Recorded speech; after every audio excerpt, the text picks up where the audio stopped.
ವಸುದೇವಸುತಂ ದೇವಂ ಕಂಸಚಾಣೂರಮರ್ಧನಂ ದೇವಕೀ ಪರಮಾನಂದಂ ಕೃಷ್ಣಂ ವಂದೇ ಜಗದ್ಗುರುಂ. ಶ್ರೀಕೃಷ್ಣಂ ವಂದೇ ಜಗದ್ಗುರುಂ. ಅವನು ಜಗತ್ಪಿತನಾಗಿದ್ದಾನೆ, ನಮಗೆ ಮಾರ್ಗದರ್ಶನವನ್ನ ಕೊಡ್ತಿದ್ದಾನೆ. ಅಷ್ಟೇ ಅಲ್ಲ, ನಮಗೆ ದಾರಿದೀಪವಾಗಿ ಭಗವದ್ಗೀತೆಯಲ್ಲಿ ನಾವು ಹೇಗೆಲ್ಲ ಇರಬೇಕು ಅನ್ನುವಂತಹ ಹೊಸ ಹೊಸ ವಿಷಯಗಳನ್ನ ನಮ್ಮ ಕಣ್ಮುಂದೆ ತಗೊಂಡ್ಬರ್ತಾ ಇದ್ದಾನೆ. ಅದೇ ರೀತಿ ಈಗ ನಾವು ಧ್ಯಾನಕ್ಕೆ ಕೂರ್ಬೇಕು ಅಂದಾಗ ಆಸನ ಅಂತ ಅಂದ್ರೆ ಯಾವುದರಲ್ಲಿ ನಾವು ಸಾಕಷ್ಟು ಸಮಯ ಆರಾಮಾಗಿ ಕುಳಿತುಕೊಳ್ಳಬಹುದೋ ಅದು ಆಸನ. ಹಾಗಾಗಿ ಧ್ಯಾನಕ್ಕೆ ಕುಳಿತುಕೊಳ್ಬೇಕು ಅಂತ ಅಂದಾಗ ನಾವು ನೆಲದ ಮೇಲೆ ಕೂತ್ಕೋಬೇಕು. ಹೇಳ್ತಾರಲ್ಲ, ಚೇರ್ ಮೇಲೋ, ಸೋಫಾ ಮೇಲೋ ಅಥವಾ ಮಂಚದ ಮೇಲೋ ಎಲ್ಲೋ ಆರಾಮಾಗಿ ನಾನು ಕೂತ್ಕೊಂತೀನಿ, ಅದ್ರ ಮೇಲೆ ಕೂತ್ಕೊಂಡು ನಾನು ಧ್ಯಾನ ಮಾಡ್ಬೋದಾ ಭಗವಂತನಿಗೆ? ಇಲ್ಲ, ಅದರ ಮೇಲೆ ಧ್ಯಾನ ಮಾಡಬಾರ್ದು. ಹೇಳ್ತಾ ಹೋಗ್ತಾರಲ್ಲ, ಧ್ಯಾನಕ್ಕೆ ಕುಳಿತು ನಾವು ಧ್ಯಾನಕ್ಕೆ ಅಂತಾನೆ ಕೂತಾಗ ನಾವು ಮಣೆ ಮೇಲ್ ಸಹ ಕೂತ್ಕೋಬಾರ್ದಂತೆ. ಯಾಕೆಂದ್ರೆ ಮಣೆ ಮೇಲೂ ನಾವು ಜಾಸ್ತಿ ಹೊತ್ತು ಕೂರೋದಿಕ್ಕಾಗೋದಿಲ್ಲ.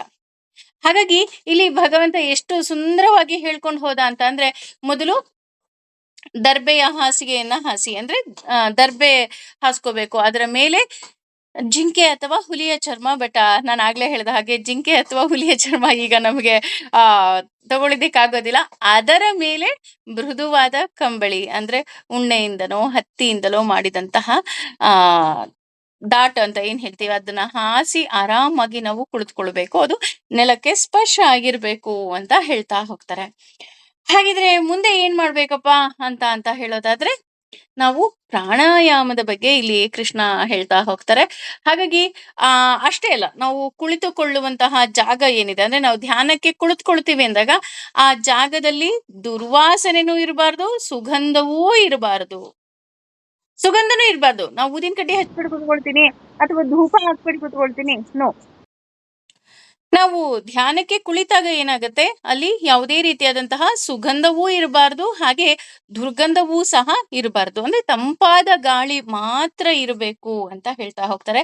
ಹಾಗಿದ್ರೆ ಪ್ರಾಣಾಯಾಮದ ಬಗ್ಗೆ ಇನ್ನೆಲ್ಲ ಏನ್ ಹೇಳ್ತಾರಪ್ಪ ಅಂತ ಅಂದ್ರೆ 12ನೇ ಶ್ಲೋಕದಲ್ಲಿ ಹೇಳ್ತಾ ಇದ್ದಾನೆ, ತತ್ವ ಅಂತ ಅಂದ್ರೆ ಅದರ ಮೇಲೆ, ಏಕ ಆಗ್ರಂ ಅಂದ್ರೆ ಏಕಾಗ್ರವಾಗಿ, ಮನಃ ಮನಸ್ಸನ್ನು, ಕೃತ್ವ ಮಾಡಿ, ಯಥಾಚಿತ್ತ ನಿಯಂತ್ರಿಸಿದ ಮನಸ್ಸು, ಇಂದ್ರಿಯಗಳು, ಕ್ರಿಯ ಅಂದ್ರೆ ಕ್ರಿಯೆಗಳುಳ್ಳ, ಉಪವೀಕ್ಷ ಕುಳಿತು, ಆಸನದಲ್ಲಿ, ಹೆಚ್ಚಾಗ್ಯ ಅಂದ್ರೆ ಆಚರಿಸಬೇಕು, ಯೋಗಾಭ್ಯಾಸವನ್ನು, ಆತ್ಮ ಹೃದಯಂ ವಿಶುದ್ಧಯೇ ಶುದ್ಧವಾಗಿ, ಅಂದ್ರೆ ಅಂತಹ ಆಸನದ ಮೇಲೆ ನಾವು ಕುಳಿತು ಏಕಾಗ್ರತೆ ಮಾಡಬೇಕು. ಏಕಾಗ್ರತೆ ಹೇಗ್ ಮಾಡ್ಬೇಕಪ್ಪ ಅಂದ್ರೆ ನಮ್ಮ ದೇಹದ ಒಳಗೆ ನಾವು ಒಳ ಹೊಕ್ಕಬೇಕು ಅಂದಾಗ ಇದಕ್ಕೆ ಮುಖ್ಯವಾದ ದ್ವಾರ ಯಾವ್ದಾದ್ರು ಇದ್ರೆ ಅದನ್ನ ಪ್ರಾಣಾಯಾಮ ಅಂತ ಹೇಳ್ತಾರೆ. ಹಾಗಾಗಿ ನಾವು ಯೂಶಲಿ ಸಂಧ್ಯಾ ವಂದನೆಯನ್ನ ಮಾಡಬೇಕಾದ್ರೂ ಸಹ ಅಲ್ಲಿ ಪ್ರಾಣಾಯಾಮ ಕಂಪಲ್ಸರಿ ಇದ್ದೇ ಇರುತ್ತೆ ಅಂತಾನೆ ಹೇಳ್ತಾ ಹೋಗ್ಬೋದು.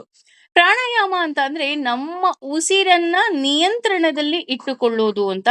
ಪ್ರಾಣಾಯಾಮದ ಮೇಲೆ ಅಂದ್ರೆ ಪ್ರಾಣಾಯಾಮದ ಮೇಲೆ ಯಮನ ಅಂತಾರೆ. ಯಮನ ಅಂತ ಅಂದ್ರೆ ನಿಯಂತ್ರಣ ಅಂತ. ಅಂದ್ರೆ ನಮ್ಮ ಉಸಿರಿನ ಮೇಲೆ ನಾವು ನಿಯಂತ್ರಣದಲ್ಲಿ ಇಟ್ಕೊಳ್ಳೋದು ಅಥವಾ ನಿಯಂತ್ರಣ ಮಾಡೋದನ್ನೇ ಪ್ರಾಣಾಯಾಮ ಅಂತ ಹೇಳ್ತಾರೆ. ಇದಕ್ಕೆ ಕರಗತ ಮಾಡ್ಕೊಳ್ಳೋದು ಅಂತನೂ ಸಹ ಹೇಳ್ಬಹುದು. ಇದಕ್ಕೆ ಮಧ್ವಾಚಾರ್ಯರು ಎಷ್ಟು ಸುಂದರವಾಗಿ ಹೇಳ್ತಾರಪ್ಪ ಅಂತಂದ್ರೆ, ಪ್ರಾಣದೇವರ ಅನುಗ್ರಹವನ್ನ ಸಂಪಾದನೆ ಮಾಡೋದೇ ಪ್ರಾಣಾಯಾಮ ಅಂತ ಹೇಳ್ತಾರೆ.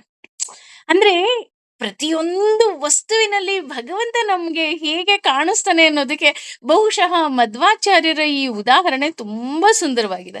ಯಾಕೆಂದ್ರೆ ನಮ್ಗೆಲ್ರಿಗೂ ಗೊತ್ತು, ನಾವು ಉಸಿರು ತಗೊಳ್ತಿದೀವಿ ಅಂದ್ರೇನೆ ಆ ಉಸಿರಿನಲ್ಲೇ ಮುಖ್ಯ ಪ್ರಾಣ ಇದ್ದಾನೆ, ಅವನ ಮೇಲೆ ಕುಳಿತು ಭಗವಂತ ನಮ್ಮ ದೇಹಕ್ಕೆ ಒಳ ಹೋಗ್ತಾನೆ ಅಂತ ನಾವು ವಿಷ್ಣು ಸಹಸ್ರನಾಮದಲ್ಲಿ ತಿಳ್ಕೊಂಡ್ಬಿಟ್ಟಿದೀವಿ.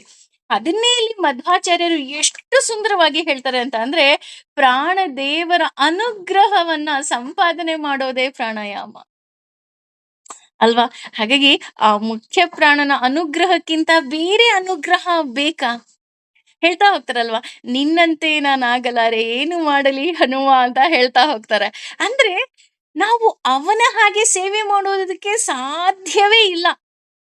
ಅವನು ಅಷ್ಟು ದೊಡ್ಡ ಭಕ್ತ. ಅವನಿಗಿಂತ ದೊಡ್ಡ ಭಕ್ತ ಇನ್ನೊಬ್ಬ ಇರೋದಕ್ಕೆ ಸಾಧ್ಯನೇ ಇಲ್ಲ.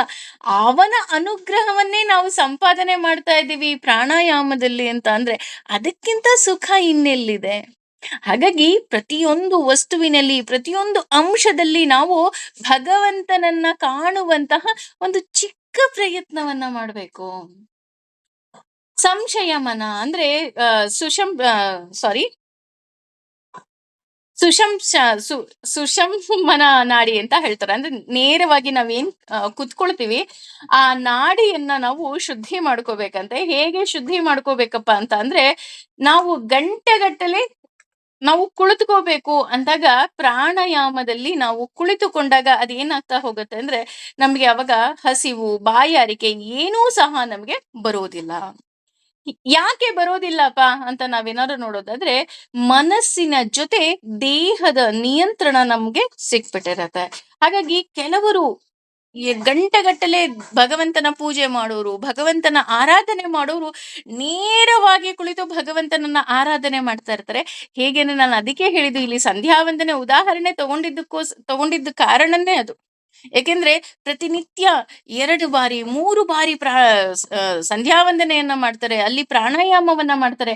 ಆಗ ಅವ್ರಿಗೇನಾಗುತ್ತೆ ಅಂದ್ರೆ, ಮನಸ್ಸಿನ ಜೊತೆ ದೇಹದ ನಿಯಂತ್ರಣ ಇರುತ್ತೆ. ಹೀಗೆ ಮಾಡುವಾಗ ಅವರಿಗೆ ಹಸಿವಾಗೋದಿಲ್ಲ, ಬಾಯಾರಿಕೆ ಆಗೋದಿಲ್ಲ. ಅಷ್ಟೇ ಅಲ್ಲ, ಮಲಮೂತ್ರದ ವಿಸರ್ಜನೆಗೂ ಸಹ ಅವ್ರಿಗೆ ಹೋಗ್ಬೇಕು ಅಂತಾನೆ ಅನ್ಸೋದಿಲ್ವಂತೆ. ಅದರ ಜೊತೆ ಸುಸ್ತೂ ಸಹ ಆಗೋದಿಲ್ಲ. ಅವ್ರು ಯಾವಾಗ್ಲೂ ಆಕ್ಟಿವ್ ಆಗಿರ್ತಾರೆ. ಬೇಕಾದ್ರೆ ನೀವು ಯಾರಾದ್ರೂ ಯತಿಗಳನ್ನ ನೋಡಿ ಎಷ್ಟು ಆಕ್ಟಿವ್ ಆಗಿರ್ತಾರಪ್ಪ ಅಂತ ಅಂದ್ರೆ, ಪಾದರಸದ ಹಾಗೆ ಆಕ್ಟಿವ್ ಆಗಿರ್ತಾರೆ. ಹೇಗೆ ಅಂತ ಅಂದ್ರೆ, ಇದಕ್ಕೆಲ್ಲ ಮೂಲ ಕಾರಣ ಪ್ರಾಣಾಯಾಮ. ಇದು ಕೇವಲ ಇದಿಷ್ಟೇ ಪ್ರಯೋಜನನಾ ಅಂತ ನೋಡೋದಾದ್ರೆ, ಇಲ್ಲ ರೀ.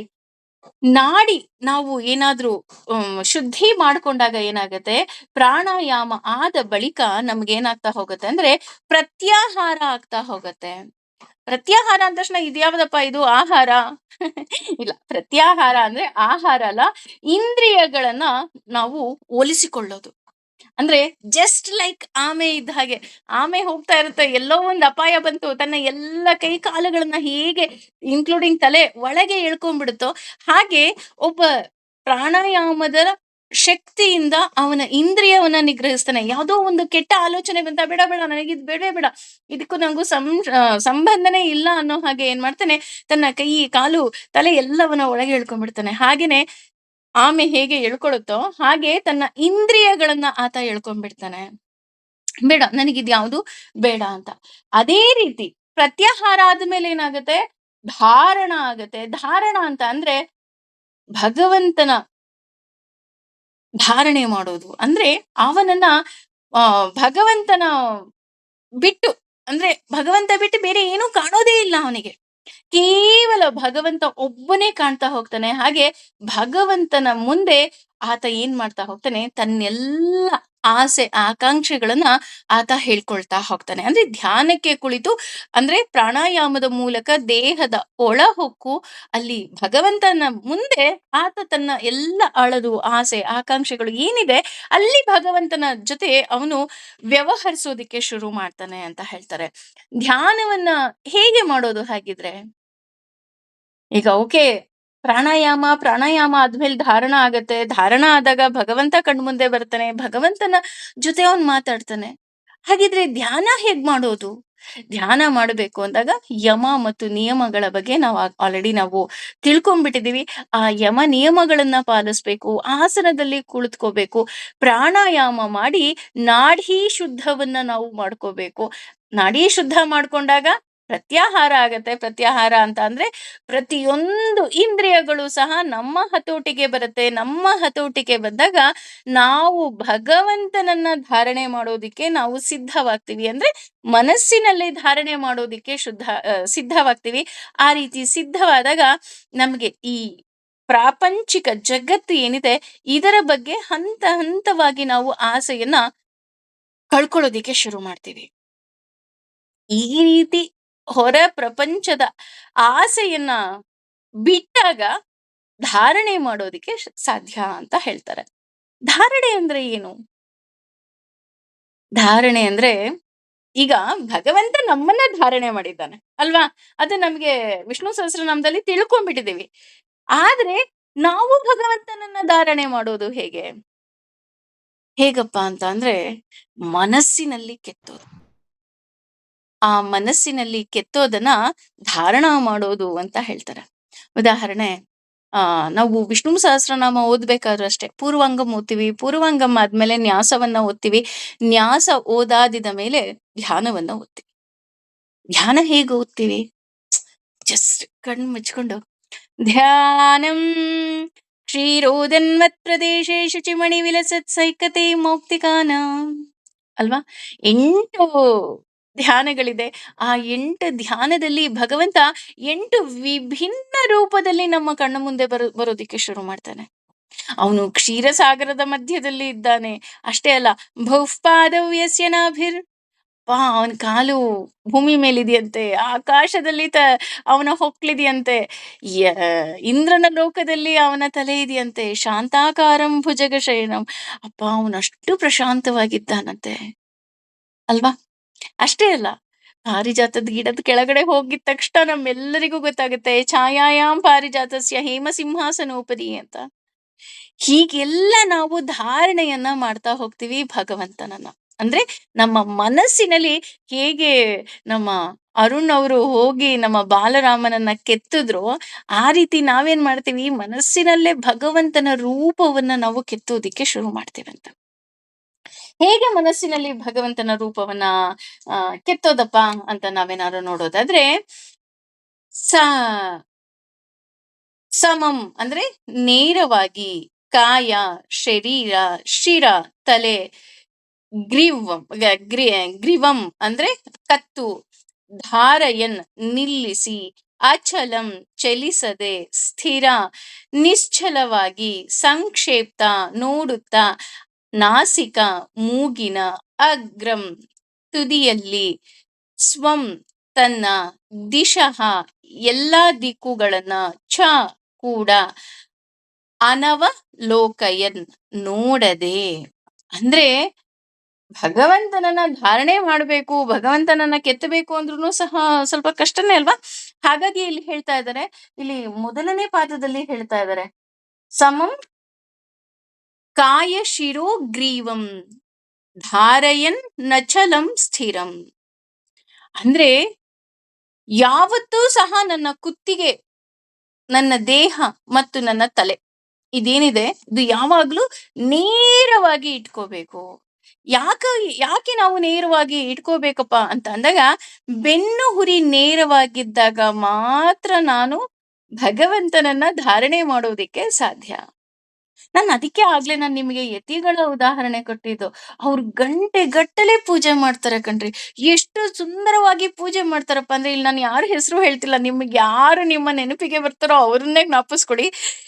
ಗಂಟೆಗಟ್ಟಲೆ ಆ ಭಗವಂತನನ್ನ ಅಭಿಷೇಕ ಮಾಡೋದಿರ್ಬೋದು, ಅಲಂಕಾರ ಮಾಡೋದಿರ್ಬೇಕು, ಅಥವಾ ಪ್ರತಿಯೊಂದು ವಿಗ್ರಹವನ್ನ ನಮಗೆ ತೋರಿಸಿ ಅದನ್ನ ಆರಾಧನೆ ಮಾಡ್ಬೇಕಾದ್ರೆ ಅವರಿಗೆ ಎಷ್ಟು ಸ್ಥಿರವಾಗಿ, ಅಂದ್ರೆ ನೇರವಾಗಿ ಕೂತಿರ್ತಾರಪ್ಪ ಅಂತ ಅಂದ್ರೆ ಅಷ್ಟು ಸ್ಥಿರವಾಗಿ ಕೂತಿರ್ತಾರೆ. ಯಾಕೆ ಅಂದ್ರೆ ಅವರಿಗೆ ಪ್ರಾಣಾಯಾಮದಲ್ಲಿ ನಾಡಿ ಶುದ್ಧವಾಗಿರುತ್ತೆ. ಆ ರೀತಿ ನಾಡಿ ಶುದ್ಧವಾದಾಗ ಏನಾಗುತ್ತೆ, ಬೆನ್ನು ಹುರಿ ನೇರವಾಗಿರುತ್ತೆ. ಆ ರೀತಿ ನಾವು ಧಾರಣೆ ಮಾಡಬೇಕು.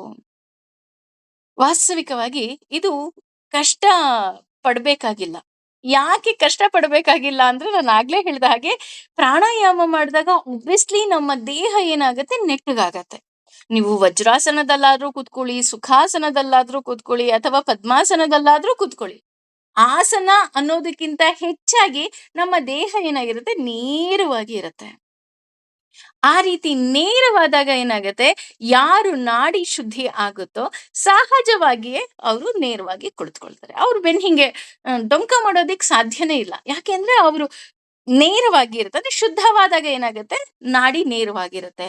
ಆ ರೀತಿ ನೇರವಾಗಿ ಕುಳಿತುಕೊಳ್ತಾರೆ.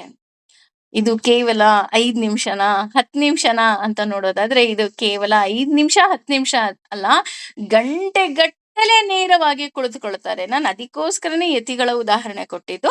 ಇಲ್ಲಿ ಗಂಟೆಗಟ್ಟಲೆ ಅವರು ನೇರವಾಗಿ ಕುಳಿತು ಅಚಲಂ ಚಲಿಸುವುದಿಲ್ಲ.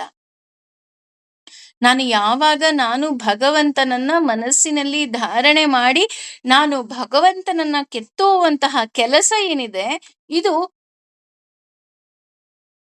1 ನಿಮಿಷ, 2 ನಿಮಿಷ, 5 ನಿಮಿಷ, 10 ನಿಮಿಷದಲ್ಲಿ ಆಗುವಂತಹ ಕೆಲಸ ಅಲ್ಲ.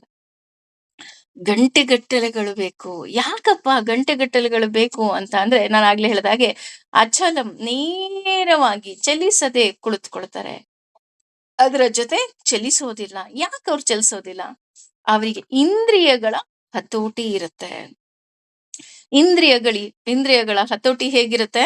ಆಮೆಯ ರೀತಿ. ತಕ್ಷಣ ಏನಾಗತ್ತೆ, ಅವರ ಇಂದ್ರಿಯಗಳ ಹತೋಟಿ ಇದ್ದಾಗ ಅವರ ಮನಸ್ಸು ಮತ್ತು ದೇಹ ಏನಾಗತ್ತೆ, ಕಲ್ಲಿನ ಹಾಗಾಗ್ಬಿಡತ್ತಂತೆ. ಅಂದ್ರೆ ಮರದ ಕೊರಟೆ ಅಂತ ಹೇಳ್ತಾ ಹೋಗ್ತಾರೆ. ಅಂದ್ರೆ ಮರದ ಒಂದು ಪೀಸ್ ಎಲ್ಲಾದ್ರೂ ಅದು ಏನಾದ್ರು ಚೇಂಜ್ ಆಗತ್ತಾ? ಇಲ್ಲ. ಆ ರೀತಿ ಅವರು ನೇರವಾಗಿ ಕುಳಿತು ಭಗವಂತನನ್ನ ಕೆತ್ತೋದಿಕ್ಕೆ ಶುರು ಮಾಡ್ತಾರೆ. ಸ್ಥಿರಃ ಗಟ್ಟಿಯಾಗಿ ಮರದ ಹಾಗೆ. ಕಾರಣ ಏನಪ್ಪಾ ಅಂತಂದ್ರೆ, ಮನಸ್ಸು ಗಟ್ಟಿಯಾಗಿದೆ ಅಂತ ಅಂದಾಗ ಭಗವಂತ ಯಾಕೆ ಇದನ್ನ ಹೇಳ್ತಾ ಇದ್ದಾನೆ ಅಂತ ನಾವೇನಾದ್ರು ನೋಡೋದಾದ್ರೆ, ನಾವು ಭ್ರಮೆಗೆ ಬೀಳ್ಬಾರ್ದು ಅಂತ. ಅಂದ್ರೆ ಗಟ್ಟಿಯಾಗಿ ಕೂತ್ಕೊಳ್ಳೋದು ಅಂದ್ರೆ ಏನು? ಸಾಮಾನ್ಯವಾಗಿ ಬೇಕಾರೆ ಅಬ್ಸರ್ವ್ ಮಾಡಿ. ನೀವ್ ಯಾವ್ದಾದ್ರು ಮನೇಲಿ ಸಾಮಾನ್ಯ ಪೂಜೆ ಅಥವಾ ಪಾರಾಯಣಕ್ಕೆ ಹೋಗ್ತೀರಾ ಅಂದ್ರೆ, ಅವರ ದೇಹ ಪಾರಾಯಣ ಮಾಡ್ತಾ ಇರತ್ತೆ ಅಥವಾ ಸತ್ಯನಾರಾಯಣ ಸ್ವಾಮಿ ಪೂಜೆ ಮಾಡ್ತಾ ಇರತ್ತೆ. ಆದ್ರೆ ಬರೋರ್ಗೆಲ್ಲ ಓ ಬಂದ್ರಾ, ಬನ್ನಿ ಕೂತ್ಕೊಳ್ಳಿ, ತಲೆಯಲ್ಲೇ ಎಲ್ಲಾ ಮಾತಾಡ್ತಿರ್ತಾರೆ. ಬನ್ನಿ ಕೂತ್ಕೊಳ್ಳಿ, ಅದು ಮಾಡಿ ಇದು ಮಾಡಿ. ಇನ್ನೂ ನಮ್ ಹೆಂಗಸರು ತುಂಬಾ ಚೆನ್ನಾಗಿ ಪಾರಾಯಣವನ್ನ ಮಾಡ್ತಾರೆ. ಸುಪ್ರಭಾತ ಹೇಳ್ತಾರೆ ಅಲ್ವಾ? ಇದ್ರ ಉದಾಹರಣೆ ಕೊಟ್ಟಿದ್ದೆ ಅಂತ ಅನ್ಕೊಂತೀನಿ. ಹೇಗೆ ಸುಪ್ರಭಾತ ಮಾಡೋದು? ಕೌಸಲ್ಯ ಸುಪ್ರಜಾ ರಾಮ ಪೂರ್ವ ಸಂಧ್ಯಾ ಪ್ರವರ್ತತೆ.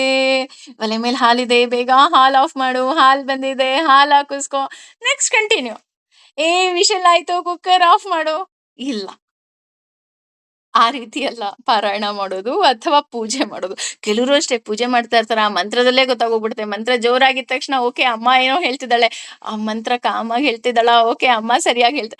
ಅಂದ್ರೆ ಒಂದು 10ರಿಂದ 15 ನಿಮಿಷ ನಮಗೆ ಪೂಜೆ ಮಾಡೋದಿಕ್ಕೋ ಅಥವಾ ಒಂದು 20 ನಿಮಿಷ ನಮಗೆ ವಿಷ್ಣು ಸಹಸ್ರನಾಮ ಪಾರಾಯಣ ಮಾಡೋದಿಕ್ಕೋ ನಮ್ಮ ಮನಸ್ಸು ನಮ್ಮ ದೇಹಕ್ಕೆ ಅಲೋ ಮಾಡೋದೇ ಇಲ್ಲ.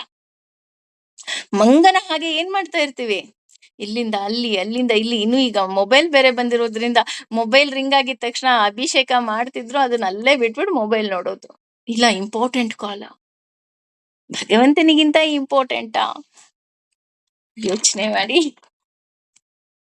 ಈ ರೀತಿ ನಾವು ನೇರವಾಗಿ ಕುಳಿತಾಗ ಮುಖ್ಯವಾಗಿ ಏನಾಗತ್ತೆ ಅಂದ್ರೆ ಪ್ರಶಾಂತತೆ ಇರ್ಬೇಕು. ನಾನು ಅದಕ್ಕೋಸ್ಕರನೇ ನಮ್ಮ ಉದಾಹರಣೆ, ನಮ್ಮ ನಿತ್ಯದ ಉದಾಹರಣೆ ಕೊಟ್ಟಿದ್ದು ನಾನು ಅದಕ್ಕೋಸ್ಕರನೇ. ಏಕೆಂದ್ರೆ ಅಲ್ಲಿ ನಾವ್ ಎಲ್ಲವನ್ನ ಮಾಡ್ತಾ ಇದೀವಿ, ಪಾರಾಯಣ ಮಾಡ್ತಾ ಇದೀವಿ, ಪೂಜೆ ಮಾಡ್ತಾ ಇದೀವಿ, ಪುನಸ್ಕಾರ ಮಾಡ್ತಾ ಇದೀವಿ.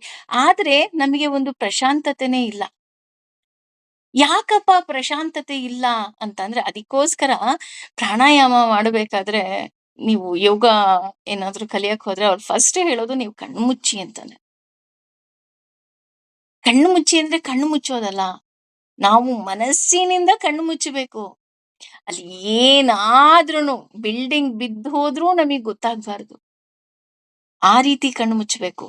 ಆ ರೀತಿ ಕಿವಿಯನ್ನ ಮುಚ್ಚಬೇಕು, ಬಾಯಿಯನ್ನ ಮುಚ್ಚಬೇಕು. ಈ ರೀತಿ ಪ್ರತಿಯೊಂದು ಅದಕ್ಕೇನೆ ಇದಕ್ಕಿಂತ ಮುಂಚೆ ಭಗವಂತ ಹೇಳಿದ್ದು, ಹೊರಗಿನ ಎಲ್ಲ ಪ್ರಪಂಚದ ಆಸೆಗಳನ್ನ ಮೊದಲು ಬಿಡಬೇಕು ಅಂತ. ಇದನ್ನ ನಮಗ್ ಬಿಡೋದಿಕ್ ಆಗೋದೇ ಇಲ್ಲ. ಹೋಗ್ತೀವಿ, ಅರ್ಧ ಗಂಟೆ 2 ಗಂಟೆ ಯೋಗ ಮಾಡ್ಕೊಂಡ್ ಬರ್ತೀವಿ, 45 ನಿಮಿಷ ಪಾರಾಯಣ ಮಾಡ್ತೀವಿ. ಆದ್ರೆ ಎಲ್ಲಾದ್ರೂ ನಮ್ಮ ಏಕಾಗ್ರತೆ ಇದೆಯಾ ಅಂತ ನೋಡೋದಾದ್ರೆ ಇಲ್ಲ ರೀ, ಏಕಾಗ್ರತೆನೇ ಇಲ್ಲ. ಆದ್ರೆ ಈ ರೀತಿ ಏಕಾಗ್ರತೆ ಇದ್ದಾಗ ಏನಾಗುತ್ತೆ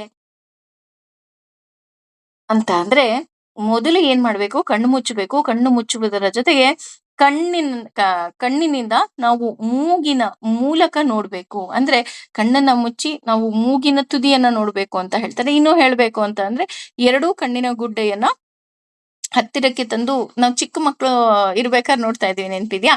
ಆ ರೀತಿ ನೋಡ್ಬೇಕು. ಯಾಕೆ ಅಂದ್ರೆ ಆಗ ನಮಗೆ ಏಕಾಗ್ರತೆ ಬೇಗ ಬರೋದಿಕ್ಕೆ ಸಾಧ್ಯ. ಅಷ್ಟೇ ಅಲ್ಲದೆ ಯಾವ ದಿಕ್ಕನ್ನು ಸಹ ನೋಡಬಾರ್ದು. ಅದಕ್ಕೆ ನಾನು ಹೇಳಿದ್ದು ಕಣ್ಣು ಮುಚ್ಚಬೇಕು ಅಂತ.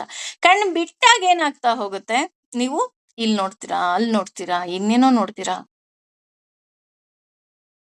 ಈ ರೀತಿ ಆದಾಗ ನಮಗೆ ಏಕಾಗ್ರತೆ ಬರೋದಕ್ಕೆ ಸಾಧ್ಯ ಇಲ್ಲ.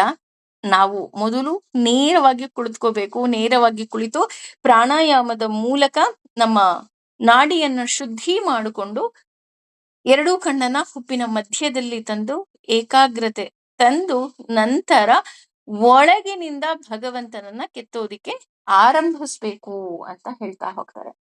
ಹೇಗೆ ಆರಂಭಿಸ್ಬೇಕಪ್ಪ ಅಂತ ನೋಡೋದಾದ್ರೆ ಈ 14ನೇ ಶ್ಲೋಕದಲ್ಲಿ ಹೇಳ್ತಾ ಇದ್ದಾರೆ, ಪ್ರಶಾಂತ ಅಂದ್ರೆ ಯಾವುದೇ ರೀತಿಯಾದಂತಹ ಗೊಂದಲವಿಲ್ಲದಂತೆ ಅನು ಅನುದ್ವಿಗ್ಧವಾದ ಅಂತ. ಆತ್ಮ ಅಂದ್ರೆ ಮನಸ್ಸುಳ್ಳವನಾಗಿ, ವಿಗತ ಭೀಹಿ ಅಂದ್ರೆ ಭಯರಹಿತವಾಗಿ, ಬ್ರಹ್ಮಚಾರಿ ವ್ರತೇಹೆ ಅಂದ್ರೆ ಬ್ರಹ್ಮಚಾರಿ ವ್ರತದಲ್ಲಿ, ಸ್ಥಿತ ನೆಲೆಸಿರುವವನಾಗಿ, ಮನಃ ಮನಸ್ಸು, ಸಂಯಮ ಸಂಪೂರ್ಣವಾಗಿ ನಿಗ್ರಹಿಸಿ, ತಂ ನನ್ನ ಮೇಲೆ ಅಂದ್ರೆ ಭಗವಂತನ ಮೇಲೆ, ಚಿತ್ತ ಮನಸ್ಸನ್ನು ಏಕೀಕರಿಸಿ, ಯುಕ್ತ ಅಂದ್ರೆ ವಾಸ್ತವಿಕವಾಗಿ ಯೋಗಿಯು, ಆಸಿತ್ ಅಂದ್ರೆ ಕುಳಿತುಕೊಳ್ಳಬೇಕು, ಮತ್ ನನ್ನನ್ನು ಪರ ಅಂತಿಮ ಗುರಿಯಾಗಿರಬೇಕು.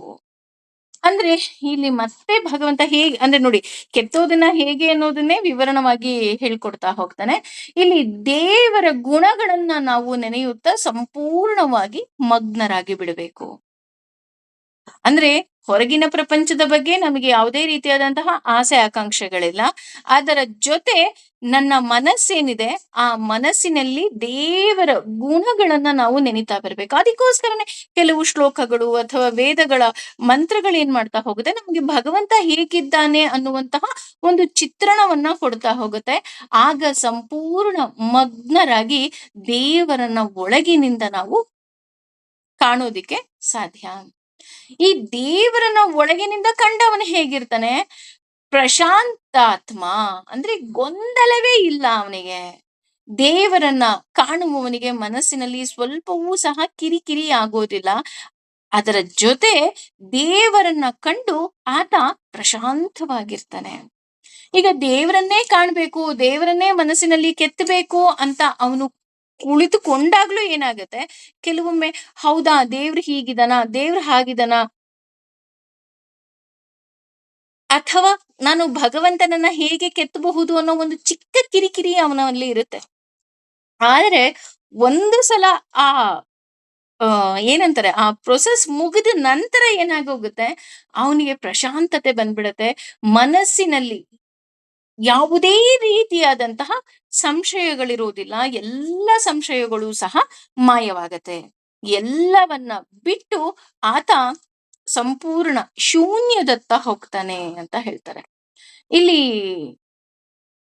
ನಾವೆಲ್ಲರೂ ಏನ್ ಮಾಡ್ತೀವಿ, ಒಂದು ರೀತಿಯಾದಂತಹ ಈ ಬಂಧನ ಅನ್ನುವ ಅಂಟಿನಲ್ಲಿ ಅಂಟಿರ್ತೀವಿ.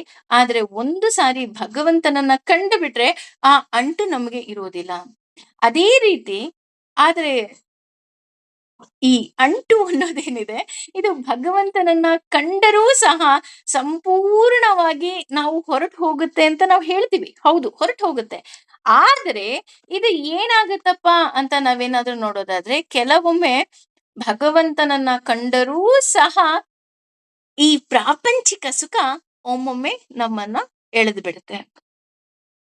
ಸನ್ಯಾಸತ್ವ ಸ್ವೀಕಾರ ಮಾಡಿರ್ತಾರೆ, ಭಗವಂತನನ್ನೇ ನೋಡ್ಬೇಕು, ಭಗವಂತನನ್ನೇ ಆರಾಧಿಸ್ಬೇಕು, ಬ್ರಹ್ಮಚರ್ಯ ವ್ರತವನ್ನ ಪಾಲಿಸ್ತಾ ಇರ್ತಾರೆ, ಎಲ್ಲವನ್ನ ಮಾಡ್ತಾ ಇರ್ತಾರೆ.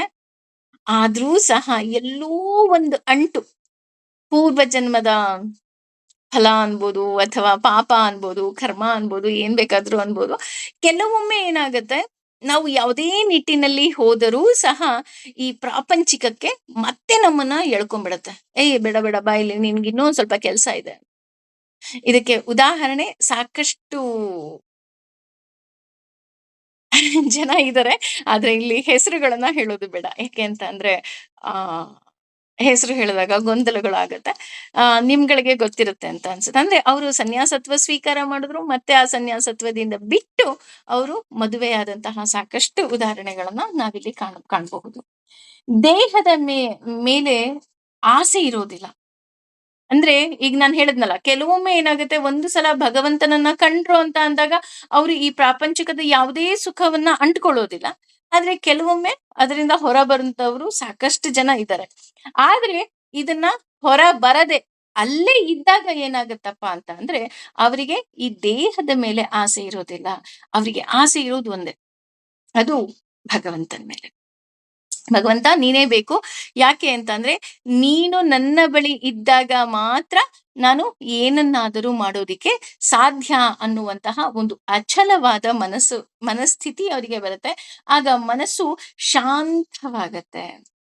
ಶಾಂತ ಅಷ್ಟೇ ಅಲ್ಲ, ಇಲ್ಲಿ ಹೇಳ್ತಾ ಇರೋದು ಪ್ರಶಾಂತ ಅಂತ ಅಂದ್ರೆ. ಅಂದ್ರೆ ಪ್ರಕೃಷ್ಟವಾದ. ಶಾಂತ ಅಂತ ಅಂದಾಗ ಅಂದ್ರೆ ಸುಖ ಅಂತ, ಅಂದ್ರೆ ತುತ್ತ ತುದಿ. ಅಂದ್ರೆ ಆ ಸುಖದ ತುದಿಯನ್ನ ಅವರು ಮುಟ್ತಾರೆ. ಆಗ ನಾವು ಯಾವುದೇ ರೀತಿಯಾದಂತಹ ಹೊರ ಜಗತ್ತಿನ ಏನೆಲ್ಲ ಆಸೆಗಳಿದೆ ಅದ್ಯಾವುದೂ ಸಹ ಅವರಿಗೆ ತಾಟೋದಿಲ್ಲ. ಸುಖ ಸುಖದ ಒಟ್ಟಿಗೆ ಈಗ ನಮ್ಮ ಸುಖದ ಒಟ್ಟಿಗೆ ಏನಿರುತ್ತೆ, ಯಾವುದೋ ಒಂದು ದುಃಖದ ಲೇಪ ಇರುತ್ತೆ. ಉದಾಹರಣೆ, ನಾನು ಗಂಡನನ್ನ ತುಂಬಾ ಪ್ರೀತಿಸ್ದೆ ಅಥವಾ ಗಂಡ ಹೆಂಡತಿಯನ್ನ ತುಂಬಾ ಪ್ರೀತಿಸಿದ. ಆ ಪ್ರೀತಿಯಲ್ಲಿ ಸುಖ ಇದೆ ಅಂತ ನಾವು ಅನ್ಕೊಳ್ತೀವಿ. ಆದ್ರೆ ಆ ಸುಖಕ್ಕೆ ಏನಿದೆ? ದುಃಖ ಇದೆ. ಅಲ್ವಾ? ಅಂದ್ರೆ ಉದಾಹರಣೆ, ಅವರನ್ನ ಕಳ್ಕೊಂಡಾಗ ತಡ್ಕೊಳ್ಳೋ ಶಕ್ತಿ ನಮ್ಗೆ ಇರೋದಿಲ್ಲ. ಅಥವಾ ಅಪ್ಪ ಅಮ್ಮನ ಸಂಬಂಧ ಇರ್ಬೋದು, ಮಕ್ಕಳ ಸಂಬಂಧ ಇರ್ಬೋದು. ಮಕ್ಕಳನ್ನ ನಾವು ತುಂಬಾ ಪ್ರೀತಿಸ್ತೀವಿ. ಮಕ್ಕಳು ನಮ್ಮನ್ನ ತುಂಬಾ ಪ್ರೀತಿಸ್ತಾರೆ.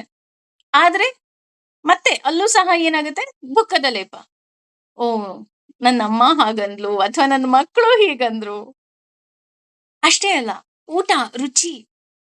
ಊಟ ಮಾಡಿದ್ರೆ ಸುಖ ಸಿಕ್ಕುತ್ತೆ, ಆನಂದ ಸಿಕ್ಕುತ್ತೆ. ಅದೇ ಅಪ್ಪಿತಪ್ಪಿ ಒಂಚೂರು ಜಾಸ್ತಿ ಊಟ ಮಾಡಿದ್ರೆ ಹೊಟ್ಟೆ ನೋವು ಸಹ ಬರ್ಬೋದು, ಅಜೀರ್ಣ ಆಗ್ಬಹುದು. ಅಲ್ವಾ? ಅಂದ್ರೆ ಇಲ್ಲಿ ನಮ್ಮ ಪ್ರಾಪಂಚಿಕವಾಗಿ ಏನೆಲ್ಲ ಸುಖ ಅಂತ ನಾವು ಬಯಸ್ತಾ ಇದೀವಿ, ಆ ಎಲ್ಲ ಸುಖಗಳು ಏನಾಗಿದೆ? ದುಃಖದ ಲೇಪ ಇದೆ. ಮಕ್ಳು, ಓಹ್! ಮಕ್ಕಳನ್ನ ನಾವು ತುಂಬಾ ಚೆನ್ನಾಗಿ ಬೆಳೆಸ್ತೀವಿ. ಮಕ್ಕಳಿಂದ ನೋವಾಗತ್ತೆ. ಗಂಡ ನನ್ನನ್ನು ತುಂಬಾ ಪ್ರೀತಿಸ್ತಾನೆ, ಗಂಡನಿಂದ ನೋವಾಗುತ್ತೆ. ಹೆಂಡತಿ ನನ್ನನ್ನ ತುಂಬಾ ಪ್ರೀತಿಸ್ತಾಳೆ, ಹೆಂಡತಿಯಿಂದ ನೋವಾಗುತ್ತೆ. ಆದ್ರೆ ಭಗವಂತನಿಂದ ನೋವಾಗುತ್ತೆ, ಭಗವಂತನಿಂದ ನೋವಾಗಿದೆ ಅಂತ ನಾವ್ ಯಾವತ್ತಾದ್ರೂ ಹೇಳಿದೀವಾ? ಹೇಳೋದಿಕ್ಕೆ ಸಾಧ್ಯವೇ ಇಲ್ಲ. ಯಾಕೆ ಅಂದ್ರೆ ಅವನು ಆನಂದದ ಕಡಲು. ಅವನು ಏನೇ ಕೊಟ್ರು ನಮಗೆ ಒಳ್ಳೇದನ್ನೇ ಕೊಡ್ತಾನೆ, ಒಳ್ಳೆಯ ಮಾರ್ಗದರ್ಶನವನ್ನೇ ಕೊಡ್ತಾನೆ ವಿನಃ, ಆತ ನಮಗೆ ಕೆಡುಕು ಮಾಡೋದಿಕ್ಕೆ ಯಾವುದೇ ಕಾರಣಕ್ಕೂ ಸಾಧ್ಯ ಇಲ್ಲ. ಒಳಗಿನಿಂದ ದೇವರನ್ನ ಕಂಡ ತಕ್ಷಣ ಅವನಿಗೆ ಖುಷಿ ಆಗತ್ತೆ. ಆ ಖುಷಿಯ ಜೊತೆ ಏನಾಗತ್ತೆ ಅಂದ್ರೆ, ಅವನ ಎಲ್ಲ ಪಾಪಗಳನ್ನ ಆತ ತೊಳೆದ್ಕೊಂಡ್ಬಿಡ್ತಾನೆ. ಉದಾಹರಣೆ, ತಟ್ಟೆಗೇನೋ ಮಣ್ಣು ಅಂಟಿರುತ್ತೆ, ಏನೋ ಅಂಟಿರುತ್ತೆ ಅಂತ ಅನ್ಕೊಳ್ಳೋಣ. ಅಂಟ್ಕೊಂಡ್ರು ಸಹ ನೀರು ಫೋರ್ಸ್ ಆಗಿ ಬಿದ್ದ ತಕ್ಷಣ ಹೇಗೆ ಎಲ್ಲ ಕಳೆದು ಹೋಗುತ್ತೋ, ಹಾಗೆ ಆತನಿಗೆ ಯಾವುದೇ ರೀತಿಯಾದಂತಹ ಪಾಪದ ಲೇಪ ಇರೋದಿಲ್ಲ. ಒಬ್ಬ ಸಾಧು ಏನ್ ಮಾಡ್ತಾನೆ, ಆ ಪ್ರತಿದಿನ ಒಬ್ರ ಮನೆಗೆ ಭಿಕ್ಷೆ ಬಿಡೋದಿಕ್ ಹೋಗ್ತಾ ಇರ್ತಾನೆ. ಆತ ಮಹಾ ಸಾಧು ಆಗಿರ್ತಾನೆ. ಆ ಆಕೆಗೆ ಪ್ರತಿದಿನ ರುಚಿ ರುಚಿಯಾಗಿ ಅಡಿಗೆಯನ್ನ ಮಾಡಿ ಬಿಸಿ ಬಿಸಿ ಊಟನೇ ಹಾಕ್ತಾ ಇರ್ತಾನೆ ಸಾಧುಗೆ. ಸಾಧುಗೂ ಖುಷಿ ಆಗುತ್ತೆ, ಈಕೆಗೂ ಖುಷಿ ಆಗಿರುತ್ತೆ. ಆದ್ರೆ ಈಕೆಗೆ ಒಂದು ದಿನ ಮನಸ್ಸು ಹೇಗ್ ಬರುತ್ತಪ್ಪ ಅಂತ ಅಂದ್ರೆ, ಆ ನಾನು ಯಾಕೆ ಈ ಸಾಧುಗೆ ಆರಾಮಾಗಿ ಫ್ರೀಯಾಗಿ ಊಟ ಹಾಕ್ಬೇಕು? ಆತ ಸಾಧು ಅಲ್ವಾ? ನನಗೆ ಭಗವಂತನ ಬಗ್ಗೆ ನನಗೇನಾದ್ರೂ ಹೇಳಲಿ ಅನ್ನೋದು ಆಕೆಯ ಉದ್ದೇಶ ಆಗಿರುತ್ತೆ. ಹಾಗಾಗಿ ನನಗೆ ಭಗವಂತನ್ ತೋರಿಸಿ, ನನಗೆ ಶಿಷ್ಯಳನ್ನಾಗಿ ಸ್ವೀಕಾರ ಮಾಡಿ ಅಂತ ಎಲ್ಲ ಪ್ರತಿದಿನ ಹೇಳ್ತಾ ಇರ್ತಾಳೆ. ಆ ರೀತಿ ಹೇಳ್ತಾ ಇದ್ರುನು ಸಹ ಆತ ಏನು ತಲೆನೇ ಕೆಡಿಸ್ಕೊಳ್ತಾ ಇರೋದಿಲ್ಲ. ಆದ್ರೆ ಒಂದು ದಿನ ಏನ್ ಮಾಡ್ತಾಳೆ, ಆ ನನಗ್ ನೀವ್ ನಾಳೆ ಖಂಡಿತ ಹೇಳಲೇಬೇಕು ಭಗವಂತನ ಬಗ್ಗೆ, ಹಾಗೂ ಭಗವಂತ ನನ್ನ ಮನಸ್ಸಿನಲ್ಲಿ ನೆಲೆಸ್ಬೇಕು. ಹಾಗಾಗಿ ನಾನ್ ನಿಮಗೆ ರುಚಿಯಾಗಿ ಅಡಿಗೆ ಮಾಡಿಟ್ಟಿರ್ತೀನಿ, ನಾಳೆ ದಯವಿಟ್ಟು ನೀವು ಬಂದು ನನಗೆ ಭಗವಂತನ ದರ್ಶನವನ್ನ ಮಾಡಿಸ್ಬೇಕು ಅಂತ ಹೇಳ್ತಾಳೆ. ಸಾಧು ಆಯ್ತು ಅಂತ ಹೇಳ್ತಾರೆ. ಆಕೆನೂ ಸಹ ಏನ್ ಮಾಡ್ತಾಳೆ, ಶ್ರೀಮಂತೆ ಬೇರೆ, ದ್ರಾಕ್ಷಿ, ಗೋಡಂಬಿ, ತುಪ್ಪ ಎಲ್ಲವನ್ನ ಹಾಕಿ ಘಮ ಘಮ ಅನ್ನುವಂತಹ ಪಾಯಸವನ್ನ ಮಾಡ್ತಾಳೆ. ಮಾಡಿ ಇನ್ನೇನು ಆ ಸಾಧು ಸಮಯಕ್ಕೆ ಸರಿಯಾಗಿ ಬರ್ತಾರೆ. ಬಂದು ಆತನ ಭಿಕ್ಷಾ ಪಾತ್ರೆ ಏನಿರುತ್ತೆ ಅದನ್ನ ಹಿಡಿತಾನೆ. ಹಿಡಿದಾಗ ಅದರಲ್ಲಿ ಮಣ್ಣಿರುತ್ತೆ. ಆಗ ಅವಳು ಹೇಳ್ತಾಳೆ, ನಾನು ಇಷ್ಟು ಚೆನ್ನಾಗಿರೋ ಪಾಯಸ ಮಾಡಿದೀನಿ, ನೀವು ಮಣ್ಣಿರೋ ಪಾತ್ರೆ ತಗೊಂಡ್ಬಂದಿದ್ರಲ್ಲ, ಹೋಗಿ ತೊಳ್ಕೊಂಡ್ ಬನ್ನಿ ಅಂತಾಳೆ. ಆಗ ಸಾಧು ಹೇಳ್ತಾನೆ, ಇಲ್ಲ ಪರವಾಗಿಲ್ಲ ಹಾಕಮ್ಮ. ಇಲ್ಲ, ಇಲ್ಲ ಆಗಲ್ಲ. ಅದು ಹೆಂಗ್ರಿ ಹಾಕಕ್ಕಾಗತ್ತೆ? ಹಾಕಿದ್ರೆ ಪಾಯಸ ಹಾಳಾಗಲ್ವಾ? ನಿಮಿಗ್ ತಿನ್ನಕ್ಕಾದ್ರೂ ಆಗುತ್ತಾ? ತಿನ್ನಕ್ಕೂ ಆಗಲ್ಲ. ನಾನು ಅಷ್ಟು ರುಚಿಯಾಗಿ ಮಾಡಿದೀನಿ. ಅಕ್ಕಪಕ್ಕದ ಮನೆಯವರೆಲ್ಲ ಬಂದು ಕೇಳಿದ್ದಾರೆ, "ಏನ್ ಮಾಡ್ತಾ ಇದೀರಾ?" ಅಂತ.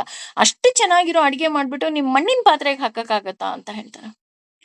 ಆಗ ಸಾಧುನು ಸಹ ನಕ್ಬಿಟ್ಟು ಹೇಳ್ತಾನೆ, "ನೀನು ಒಂದು ಪಾತ್ರೆಗಂಟಿರೋ ಪಾತ್ರೆಗೆ ಮಣ್ಣೇನ್ ಅಂಟಿದೆ, ಅದಕ್ಕೆ ನೀನ್ ಪಾಯಸ ಹಾಕಲ್ಲ ಅಂತ ಅನ್ಬೇಕಾದ್ರೆ, ನಿನ್ನ ಮನಸ್ಸಿನಲ್ಲಿ ಅಷ್ಟೊಂದು ಕಲ್ಮಶ ಹಿಡ್ಕೊಂಡು ಭಗವಂತನನ್ನ ನೆಲೆಸುವ ಹಾಗೆ ಮಾಡು ಅಂತ ನೀನ್ ನನ್ನನ್ನ ಕೇಳ್ಕೊಳ್ತೀಯಲ್ಲ, ಅದು ಹೇಗೆ ಸಾಧ್ಯ?" ಅಂತ ಹೇಳ್ತಾರೆ.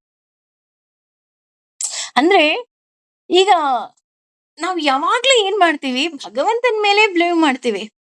ನಾನು ಅಷ್ಟೊಂದು ಪೂಜೆ ಮಾಡ್ದೆ, ಅಷ್ಟೊಂದು ಪುನಸ್ಕಾರ ಮಾಡ್ದೆ, ಅಥವಾ ಎಲ್ಲಾ ವ್ರತಗಳನ್ನ ಮಾಡ್ದೆ. ಆದ್ರೆ ಭಗವಂತ ನನ್ನೊಟ್ಟಿಗ್ ಬರ್ತಾ ಇಲ್ಲ. ಭಗವಂತ ನನ್ ಮನಸ್ಸಿನಲ್ಲಿ ನೆಲೆಸ್ತಾ ಇಲ್ಲ, ಅಥವಾ ನನ್ ಕಷ್ಟ ಪರಿಹಾರ ಮಾಡ್ತಾ ಇಲ್ಲ.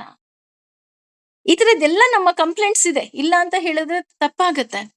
ಆದ್ರೆ ನಮಿಗ್ ಆ ಮಣ್ಣಿನ ಪಾತ್ರೆ ತರ ನನ್ನ ಮನಸ್ಸಿನಲ್ಲಿ ಕೊಳೆ ಕೂತ್ಕೊಂಡಾಗ ಪಾಪ ಅವ್ನು ಹೇಗ್ ಬರೋದಕ್ ಸಾಧ್ಯ?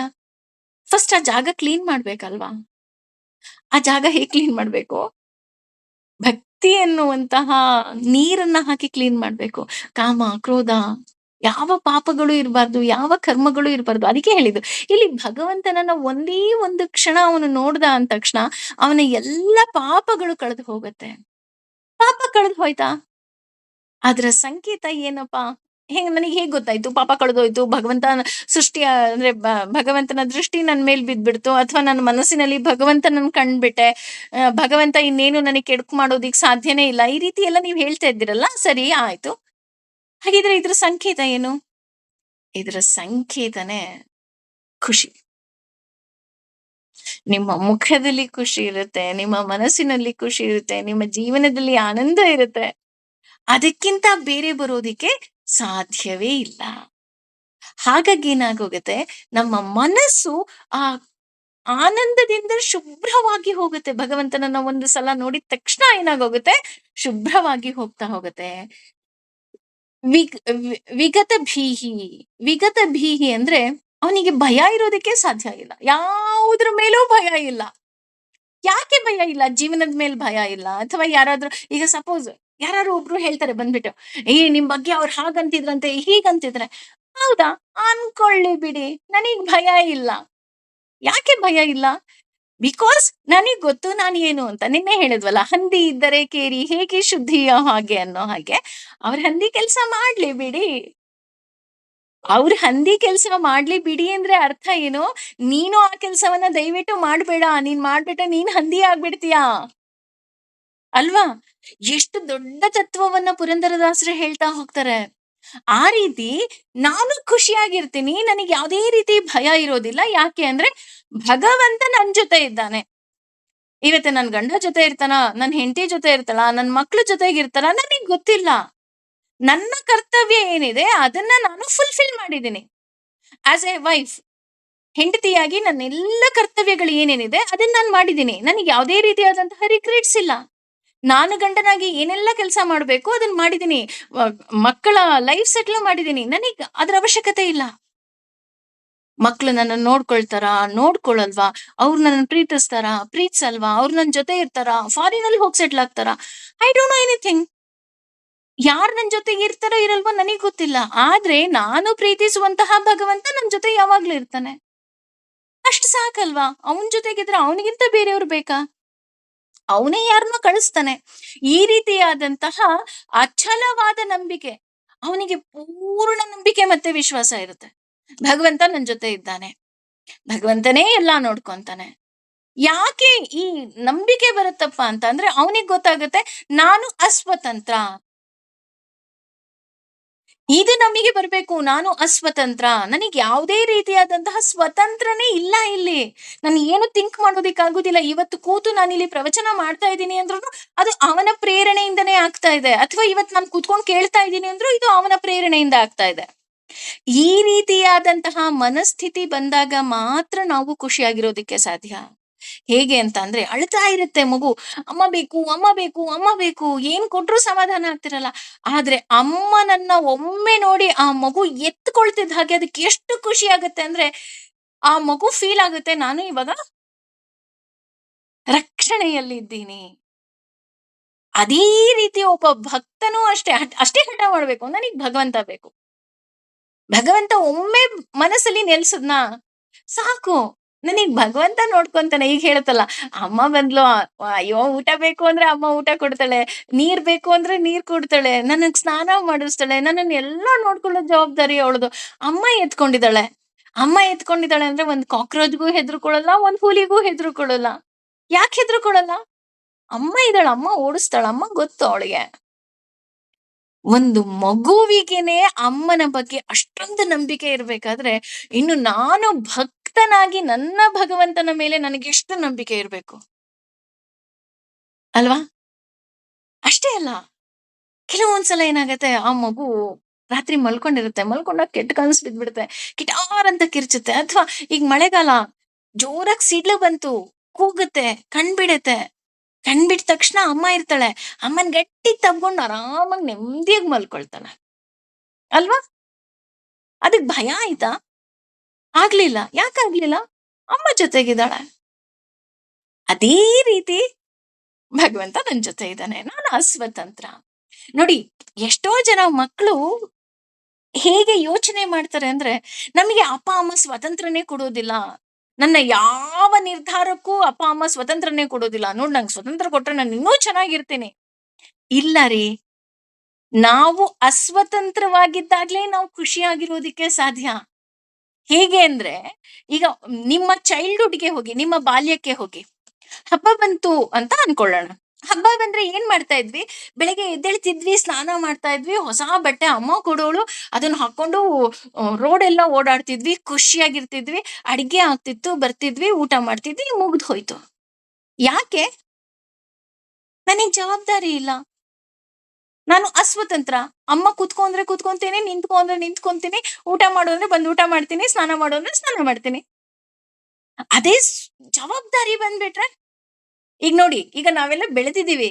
ಈಗ ಎಸ್ಪೆಷಲಿ ಹೌಸ್ ವೈಫ್, ಹಬ್ಬ ಬಂತು ಅಂದ್ರೆ ಹೆಚ್ಚು ಕಮ್ಮಿ ಅಳು ಬರುತ್ತೆ. ಯಾಕಪ್ಪ ಅಂತ ಅಂದ್ರೆ, ಹಬ್ಬದ ಅಡಿಗೆ ಮಾಡ್ಬೇಕು, ಮನೆ ಕ್ಲೀನ್ ಮಾಡ್ಬೇಕು, ಅದ್ರ ಪ್ರಿಪರೇಷನ್ ಮಾಡ್ಬೇಕು. ಒಂದ್ ವಾರದಿಂದ ಅದ್ರ ಜವಾಬ್ದಾರಿ ಇರುತ್ತೆ. ಅದ್ರ ಜೊತೆ ಏನಾಗುತ್ತೆ, ಮಕ್ಳು ಹೇಳಿದ್ ಮಾತ್ ಕೇಳಲ್ಲ, ಗಂಡ ಹೇಳಿದ್ ಮಾತ್ ಕೇಳಲ್ಲ, ಮನೇಲಿ ಇರೋರು ಹೇಳಿದ್ ಮಾತ್ ಕೇಳಲ್ಲ. ಎಲ್ಲ ಜವಾಬ್ದಾರಿ ನನ್ನ ತಲೆ ಮೇಲೆ. ಅದೇ ಮಕ್ಳಿಗೆ ಆ ರೀತಿ ಇದೆಯಾ? ಇಲ್ಲ. They are enjoying festival. ನೋಡಿ, ಇದನ್ನ ನಾನ್ ಚಿಕ್ಕ ಉದಾಹರಣೆ ಕೊಟ್ಟಿದ್ದಷ್ಟೇನೆ. ಹಾಗೇನೆ ಈ ಈ ಬದುಕು ನಂದು, ಅಥವಾ ಈ ಜೀವನ ನಂದು. ಅಯ್ಯೋ, ಎಲ್ಲ ಭಾರ ನಾನು ಇಟ್ಕೊಂಡ್ಬಿಟ್ಟಿದ್ದೀನಪ್ಪ. ನೀನ್ ಪ್ರತಿದಿನ ಅಳೋದಿಕ್ಕೆ ಶುರು ಮಾಡ್ತೀಯ. ಅಯ್ಯೋ, ನಾನ್ ಏನ್ ಮಾಡ್ಬೇಕೋ ಗೊತ್ತಿಲ್ಲ. ನಾನ್ ಸೇವಿಂಗ್ ಮಾಡ್ಬೇಕಾ? ನಾನ್ ಅದ್ ಮಾಡ್ಬೇಕಾ? ನಾನ್ ಇದ್ ಮಾಡ್ಬೇಕಾ? ನಾನ್ ಹೀಗ್ ಮಾಡ್ಬೇಕಾ? ಬೇಡ. ಭಗವಂತ ಇದ್ದಾನೆ, ಭಗವಂತ ನೋಡ್ಕೊಂತಾನೆ. ಆದ್ರೆ ನಾನು ನನ್ನ ಕರ್ಮವನ್ನ ಮಾಡ್ತೀನಿ. ಅಂದ್ರೆ ನನ್ಗೆ ಏನೆಲ್ಲ ಇಲ್ಲಿ ಕೆಲ್ಸ ಕೊಟ್ಟಿದ್ದಾನೆ ಆ ಕೆಲ್ಸ ಮಾಡ್ತೀನಿ. ಆದರೆ ಯಾವುದಕ್ಕೂ ನಾನು ಅಂಟ್ಕೊಳ್ಳೋದಿಲ್ಲ. ಇದನ್ನೇ ಹೇಳೋದು. ಈಗ ಇನ್ನೂ ಇದಕ್ಕೆ ಉದಾಹರಣೆ ಕೊಡ್ಬೇಕು ಅಂತ ಅಂದ್ರೆ, ಈಗ ಕಾರಲ್ಲಿ 3 ಜನ ನಾವು ಟ್ರಿಪ್ ಹೋಗ್ತೀವಿ ಅನ್ಕೊಳ್ಳೋಣ. ಗಂಡ, ಹೆಂಡತಿ, ಮಗು 3 ಜನ ಟ್ರಿಪ್ ಹೋಗ್ತೀವಿ. ಹೆಂಡತಿಗ್ ತುಂಬಾ ಜವಾಬ್ದಾರಿ. ರೋಡೇ ನೋಡ್ಕೊಂಡ್ ಕೂತಿರ್ತಾಳೆ. ಎಲ್ಲಿ ನನ್ ಗಂಡ ಆ ದಾರಿ ತಪ್ಪಿಡ್ತಾನೋ ಅಂತ. ಎಲಿವಿಗೇಟರ್ ಕೂತ್ಕೊಂಡ್ಬಿಟ್ಟಿರ್ತಾರೆ. ರೀ ಲೆಫ್ಟ್‌ಗೆ ಹೋಗ್ಬೇಕು ರೀ, ಗೂಗಲ್ ಇಲ್ಲಿ ತೋರಿಸ್ತಾ ಇದೆ, ರೈಟಿಗೆ ಹೋಗ್ಬೇಕು ರೀ. ಅಲ್ವಾ? ಜವಾಬ್ದಾರಿ ಜಾಸ್ತಿ. ಅದೇ ಯಾರೋ ಒಬ್ರು ಟ್ರಿಪ್ ಮಾಡ್ತಾರಪ್ಪ. ನೀವು ₹1000 ಕೊಟ್ರೆ ಕರ್ಕೊಂಡು ಹೋಗ್ತೀವಿ ಅಂತ ಅಂದ್ರು ಅಂತ ಅನ್ಕೊಳ್ಳೋಣ. ಎಕ್ಸಾಂಪಲ್ ಹೇಳಿದ್ದು. ನಮ್ಗೇನು, ಅವ್ರು ಬೆಳಗ್ಗೆ 5 ಗಂಟೆಗೆ ಹೋಗಿ ಹೇಳಿದ್ದಾರೆ. ನಾನು 5 ಗಂಟೆಗೆ ಹೋಗ್ತೀನಿ. ಕೂತ್ಕೊಂತೀನಿ. ಅವ್ರಿಗೆ ಇಳೀರಿ ಅಂದ್ರೆ ಇಳಿತೀನಿ, ಹತ್ತು ಅಂದ್ರೆ ಹತ್ತುತ್ತೀನಿ. ಅಂದ್ರೆ ನನಗೆ ಯಾವುದೇ ರೀತಿಯಾದಂತಹ ಜವಾಬ್ದಾರಿ ಇಲ್ಲ. ಅದನ್ನೇ ಹೇಳಿದ್ದು. ನಾನು ಅಸ್ವತಂತ್ರ ಅಂತ ನಾನು ಯಾವಾಗ ತಿಳ್ಕೊಳ್ತೀನಿ, ಆಗ ನಾನು ಖುಷಿಯಾಗಿರೋದಕ್ಕೆ ಸಾಧ್ಯ. ಅದರ ಜೊತೆಗೆ ಮಧ್ವಾಚಾರ್ಯರು ಎಷ್ಟು ಸುಂದರವಾಗಿ ಹೇಳ್ತಾರಪ್ಪ ಅಂತ ಅಂದ್ರೆ, ಅಸ್ವತಂತ್ರ ಅಂತ ಅಂದ್ರೇನೆ ಖುಷಿ. ನಮಗೆ ಅದು ಬರೋದಿಲ್ಲ ಅಂತ ಮಧ್ವಾಚಾರ್ಯರೇ ಹೇಳ್ಬಿಡ್ತಾರೆ. ಯಾಕೆ ಅಂತ ಅಂದ್ರೆ, ಅದು ಹ್ಯೂಮನ್ ನೇಚರೇ ಇರ್ಬೇಕು. ಯಾಕೆಂದ್ರೆ ಮಧ್ವಾಚಾರ್ಯರೇ ಹೇಳ್ತಿದ್ದಾರೆ ಅಂತ ಅಂದಾಗ, ನಾವು ಖುಷಿಯಾಗಿ ಇಲ್ಲದೆ ಇರೋದಕ್ಕೆ ಕಾರಣ ಏನು ಅಂದ್ರೆ, ಅದು ನಮಗೆ ಬರ್ದೇ ಇರೋದು. ಅಂದ್ರೆ ನಾನು ಅಸ್ವತಂತ್ರ ಅಂತ ಬರದೇ ಇದ್ದಾಗ ನನಗೆ ದುಃಖ ಆಗತ್ತೆ. ಅದೇ ನನ್ನ ಜೀವನದಲ್ಲಿ ಏನೆಲ್ಲ ಘಟನೆಗಳು ನಡೀತಾ ಇದೆ, ಇದಕ್ಕೆ ಕಾರಣ ಭಗವಂತ ಅಂತ ನನ್ನ ಮನಸ್ಸಿಗೆ ಒಂದೇ ಒಂದ್ಸಲ ಬಂತು ಅಂದ್ರೆ, ನನಗ್ ಖುಷಿ ಆಗತ್ತೆ.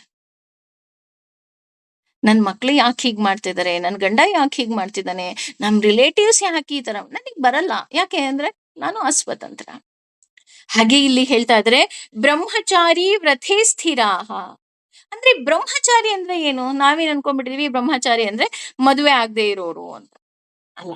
ಬ್ರಹ್ಮಚಾರಿ ಅಂತ ಅಂದ್ರೆ ಮದುವೆ ಆಗದೆ ಇರೋರು ಅನ್ನೋ ಅರ್ಥ ಇಲ್ಲಿ ಬರ್ತಾ ಇಲ್ಲ. ಅಂದ್ರೆ ಒಂದರ್ಥ ಅದು ಹೌದು, ಬ್ರಹ್ಮಚಾರಿ ಅಂದ್ರೆ ಮದುವೆ ಆಗದೆ ಇರೋರು. ಆದ್ರೆ ಇಲ್ಲಿ ಬ್ರಹ್ಮಚಾರಿ ಅಂತ ಯಾರನ್ನ ಹೇಳ್ತಾ ಇರಪ್ಪ ಅಂದ್ರೆ ಚರಣ.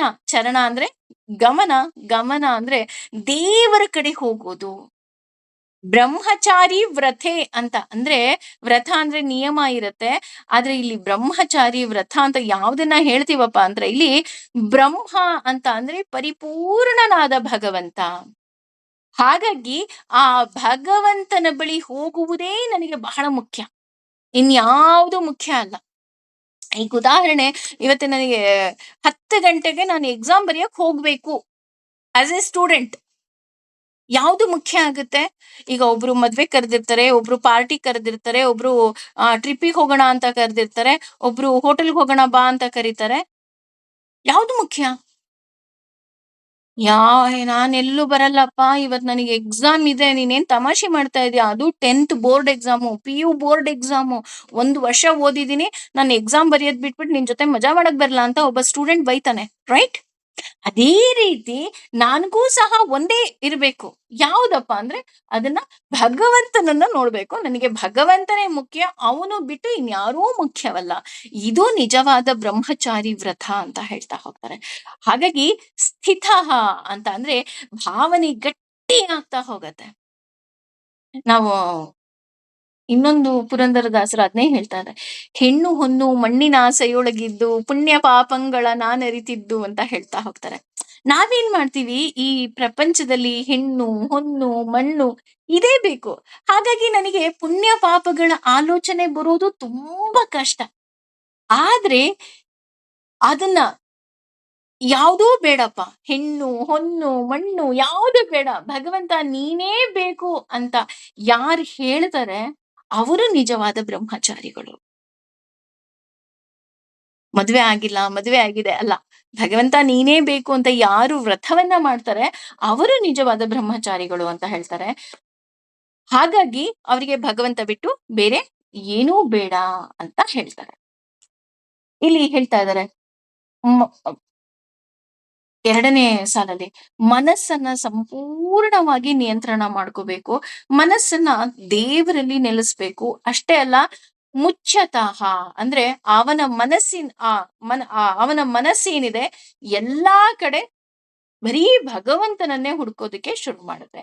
ಬರೀ ಭಗವಂತ ಹೇಗಪ್ಪ ಅಂತ ಅಂದ್ರೆ ಆ ದೇವರಲ್ಲಿ ಸ್ಥಿತನಾಗಿರೋನಿಗೆ ದೇವರೇ ಸರ್ವೋತ್ತಮ. ದೇವ್ರು ಬಿಟ್ಟು ಇನ್ಯಾರೂ ಸರ್ವೋತ್ತಮರಲ್ಲ ಅಂತ. ಇಲ್ಲಿ ಯಾಕೆ ದೇವರನ್ನ ಸರ್ವೋತ್ತಮ ಅಂತ ಹೇಳ್ತಿದಾರಪ್ಪ ಅಂತ ಅಂದ್ರೆ ಈ ಭಗವಂತ ಸರ್ವೋತ್ತಮ ಅಂತ ಅನ್ನೋದು ವೇದದಲ್ಲಿ ಬರುತ್ತೆ, ಉಪನಿಷತ್ತಿನಲ್ಲಿ ಬರುತ್ತೆ. ಯಾಕೆ? ಈಗ ಭಗವದ್ಗೀತೆಯಲ್ಲಿ ಬರ್ತಾ ಇದೆ. ಅಷ್ಟೇ ಅಲ್ಲ, ನಾವೆಲ್ಲಾ ತಿಳಿದ ಹಾಗೆ ವಿಷ್ಣು ಸಹಸ್ರನಾಮದಲ್ಲೂ ಬಂದ್ಬಿಟ್ಟಿದೆ. ಆದ್ರೆ ನಾನೀಗ ಭಗವದ್ಗೀತೆ ಕೇಳ್ದೆ, ವೇದ ಕೇಳ್ದೆ, ಇದೆಲ್ಲ ಕೇಳಿದ್ರೆ ಸರ್ವೋತ್ತಮ ಅನ್ನೋದು ಅರ್ಥ ಆಗುತ್ತಾ? ಇಲ್ಲ, ಅರ್ಥ ಆಗಲ್ಲ. ಮೇಡಮ್ ಅರ್ಥ ಆಯ್ತು ಮೇಡಮ್ ಸರ್ವೋತ್ತಮ. ಇಲ್ಲ ರೀ, ಸರ್ವೋತ್ತಮ ಅನ್ನೋದು ಅರ್ಥ ಆಗೋದಲ್ಲ, ಅನುಭವಕ್ಕೆ ಬರೋದು. ಯಾಕೆ ಇಲ್ಲಿ ಅನುಭವಕ್ಕೆ ಬರೋದು ಅಂತ ಅಷ್ಟು ಗಟ್ಟಿಯಾಗಿ ಹೇಳ್ತಿದಾರಪ್ಪ ಅಂತ ಅಂದ್ರೆ, ನಾನು ಆಗ್ಲೇ ಹೇಳದ್ನಲ್ಲ, ಅವನೇ ಉತ್ತಮ. ನಾನು ಇಲ್ಲಿ ಯಾವುದೋ ಒಬ್ಬ ಒಳ್ಳೆಯವರು ಅನ್ನೋದು ಒಂದು ನನ್ನ ಮನಸ್ಸಿಗೆ ಬಂದಾಗ ನಾನು ಅವ್ರ ಬಗ್ಗೆ ಯೋಚನೆ ಮಾಡ್ತೀನಿ. ಈಗ ಗಂಡನ ಬಗ್ಗೆ ಹೆಂಡತಿ, ಹೆಂಡತಿ ಬಗ್ಗೆ ಗಂಡ, ಅಥವಾ ಮಕ್ಕಳ ಬಗ್ಗೆ ನಾವು ಯೋಚನೆ ಮಾಡ್ತೀವಿ. ಯಾಕೆ ಯೋಚನೆ ಮಾಡ್ತೀವಿ? ನನ್ ಮಕ್ಕಳು ಒಳ್ಳೆಯವರಪ್ಪ, ಹೆತ್ತೋರಿಗೆ ಹೇಗ್ ನಾವು ಮುದ್ದು ಅಲ್ವಾ? ಆದ್ರೆ ತುಂಬಾ ಒಳ್ಳೆಯವರಾದ್ರೆ ತುಂಬಾ ಯೋಚನೆ ಮಾಡೋದಕ್ಕೆ ಶುರು ಮಾಡ್ತೀವಿ. ಅವ್ರು ಈಗ ಒಳ್ಳೆಯವರು, ಗಂಡನಿಗೆ ಹೆಂಡತಿ, ಹೆಂಡತಿಗೆ ಗಂಡ ಒಳ್ಳೆಯವರು. ಹಾಗಾಗಿ ಗಂಡ ಹೆಂಡತಿ ಬಗ್ಗೆ, ಹೆಂಡತಿ ಗಂಡನ ಬಗ್ಗೆ ಯೋಚನೆ ಮಾಡ್ತಾರೆ. ತುಂಬಾ ಒಳ್ಳೆಯವರು ಅಂದ್ರೆ ತುಂಬಾ ಜಾಸ್ತಿ ಯೋಚನೆ ಮಾಡೋದಕ್ಕೆ ಶುರು ಮಾಡ್ತೀವಿ. ಎಕ್ಸಾಂಪಲ್, ಅವ್ರು ಯಾರು ಅಂತಾನೆ ಗೊತ್ತಿರೋದಿಲ್ಲ. ಅಯ್ಯೋ, ಅವ್ರು ನನ್ ಫೇವ್ರೇಟು ಕಣ್ರಿ. ಅವ್ರು ಈ ತರ ಮಾತಾಡಿದ್ರು, ಅವ್ರು ಆ ರೀತಿ ಮಾತಾಡಿದ್ರು, ಈ ತರ ಸೀರೆ ಉಟ್ಕೊಂಡಿದ್ರು, ಅಯ್ಯೋ ಎಷ್ಟ್ ಚಂದ ಕಾಣ್ತಿದ್ರು, ಅವ್ರ ನಗು ಚೆನ್ನಾಗಿತ್ತು. ಅಲ್ವಾ? ಯಾರು ಅಂತ ಗೊತ್ತಿಲ್ಲದೆ ಇರೋ ಬಗ್ಗೆ ನಮ್ಗೆ ಸ್ವಲ್ಪ ಆಸೆ ಜಾಸ್ತಿ ಆದಾಗ, ಅಂದ್ರೆ ತುಂಬಾ ಒಳ್ಳೇದು ಅನ್ನಿಸ್ದಾಗ ತುಂಬಾ ಯೋಚನೆ ಮಾಡ್ತೀವಿ. ಒಳ್ಳೇದು ಅಂದ್ರೆ ಯೋಚನೆ, ತುಂಬಾ ಒಳ್ಳೇದು ಅಂದ್ರೆ ತುಂಬಾ ಜಾಸ್ತಿ ಯೋಚನೆ. ಆದ್ರೆ ಅವನು ಸರ್ವೋತ್ತಮ ಅಂತ ಅಂದ್ರೆ, ಅವನು ಬಿಟ್ಟು ಇನ್ಯಾರೂ ಬೇಡ. ಹೇಗಪ್ಪಾ ಅಂತ ಅಂದ್ರೆ, ಈ ಸರ್ವೋತ್ತಮ ಅಂತ ಅನ್ನೋದು ಜಸ್ಟ್ ಲೈಕ್ ಪ್ರೀತಿ ಇದ್ದ ಹಾಗೆ. ನಾನು ಅದಕ್ಕೋಸ್ಕರನೇ ನಾನು ಭಕ್ತಿಯನ್ನ ಪ್ರೀತಿಗೆ ಯಾಕೆ ರಿಲೇಟ್ ಮಾಡ್ತೀನಿ ಅಂತ ಅಂದ್ರೆ, ಪ್ರೀತಿಯಲ್ಲಿ ಮಾತ್ರ ಯಾವುದೇ ರೀತಿಯಾದಂತಹ ನಿರ್ಬಂಧ ಇರೋದಿಲ್ಲ. ಅಲ್ವಾ? ಅವನೇ ಬೇಕು ಅನ್ನೋ ಒಂದು ಹಠ ಇರುತ್ತೆ. ಹಠದ ಜೊತೆ ಆಸೆ ಇರುತ್ತೆ, ಬಯಕೆ ಇರುತ್ತೆ, ಎಲ್ಲ ಇರುತ್ತೆ. ಅದೇ ರೀತಿ ಇಲ್ಲಿ ಭಗವಂತನನ್ನ ಸರ್ವೋತ್ತಮ, ಅಯ್ಯೋ! ಅವನ್ ಬಿಟ್ರೆ ಬೇರೆ ಯಾರು ಇಲ್ವೇ ಇಲ್ಲ ಅಂತ ನನ್ನ ಅರಿವಿಗೆ ನಾನು ಅದಕ್ಕೆ ಹೇಳಿದ್ದು ಸರ್ವೋತ್ತಮ ಅನ್ನೋದು ವೇದಗಳನ್ನೋ, ಉಪನಿಷತ್ತನ್ನೋ ಅಥವಾ ಭಗವದ್ಗೀತೆನೋ ಕೇಳಿದಾಗ ನಿಮಗ್ ಬರೋದಿಲ್ಲ. ಅದು ನಿಮ್ಮ ಅನುಭವಕ್ಕೆ ಯಾವತ್ತೋ ಒಂದಿನ ಎಲ್ಲೋ ಹೋಗ್ತಾ ಇರ್ತೀವಿ. ಹೋಗ್ತಾ ಇರ್ಬೇಕಾದ್ರೆ ಇದ್ದಕ್ಕಿದ್ದಂಗೆ ಯಾರೋ ಒಬ್ರು ನಿಲ್ಲಿಸ್ಬಿಟ್ಟು, "ಒಂದ್ ನಿಮಿಷ ನಿಂತ್ಕೊಳ್ಳಿ, ಒಂದ್ ನಿಮಿಷ ನಿಂತ್ಕೊಳ್ಳಿ, ಒಂದ್ ನಿಮಿಷ ನಾನ್ ನಿಮ್ ಜೊತೆ ಮಾತಾಡ್ಬೇಕು" ಅಂತ ಅವ್ರೇನೋ ಮಾತಾಡ್ತಾನೆ ಇರ್ತಾರೆ. ನಾವು ಮನ್ಸಲ್ಲಿ ಬೈಕೊಳ್ತಾ ಇರ್ತೀವಿ. ಅಯ್ಯೋ! ಇವ್ರು ಯಾರಪ್ಪ ಇವ್ರು ನನ್ನನ್ ಮುಂದೆ ಹೋಗಕ್ಕೆ ಬಿಡ್ತಾ ಇಲ್ಲ ಅಂತ. ಅವ್ರು ಮಾತಾಡ್ತಾ, ಮಾತಾಡ್ತಾ ಅವ್ರು ಹೋಗ್ತಾರೆ. ಹೋಗ್ತಿದ್ದಂಗೆ ನಾನು ಎದುರುಗಡೆ ನೋಡ್ತಿದ್ದ ಹಾಗೆ ಒಂದು ದೊಡ್ಡ ಮರ ಧಬ್ ಅಂತ ಬಿದ್ಬಿಡತ್ತೆ. ಅಥವಾ ಗುಡ್ಡ ಕುಸ್ದು ಬಿಡುತ್ತೆ. ಆಗ ನನಗನ್ಸತ್ತೆ, ಅಯ್ಯೋ! ಭಗವಂತನೇ ನನ್ ಜೀವ ಉಳಿಸಿದ್ನಪ್ಪ. ನಾನೇನಾದ್ರೂ ಹೋಗಿದ್ದಿದ್ರೆ ನನ್ ಪ್ರಾಣ ಹೋಗ್ತಿತ್ತು. ಅಥವಾ ಆಕ್ಸಿಡೆಂಟ್ ಇಂದ ಪಾರಾಗ್ತೀವಿ. ಯಾವುದೋ ಒಂದು ಚಿಕ್ಕ ಪುಟ್ಟ ಘಟನೆಗಳಿಂದ ಪಾರಾಗ್ತೀವಿ.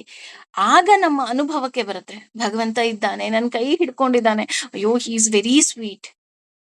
ಹಾಗೆ ಆ ಸರ್ವೋತ್ತಮ ಅನ್ನೋದು ಅನುಭವದಿಂದ ಬರಬೇಕೇ ವಿನಃ ಯಾವುದರಿಂದಲೂ ಬರೋದಿಕ್ಕೆ ಸಾಧ್ಯನೇ ಇಲ್ಲ. ಈ ರೀತಿ ಭಗವಂತನನ್ನ ನಾನು ಸರ್ವೋತ್ತಮ ಅಂತ ಅನ್ನುವುದರ ಜೊತೆ ಈ 15ನೇ ಶ್ಲೋಕದಲ್ಲಿ ಹೇಳ್ತಾ ಇದ್ದಾರೆ.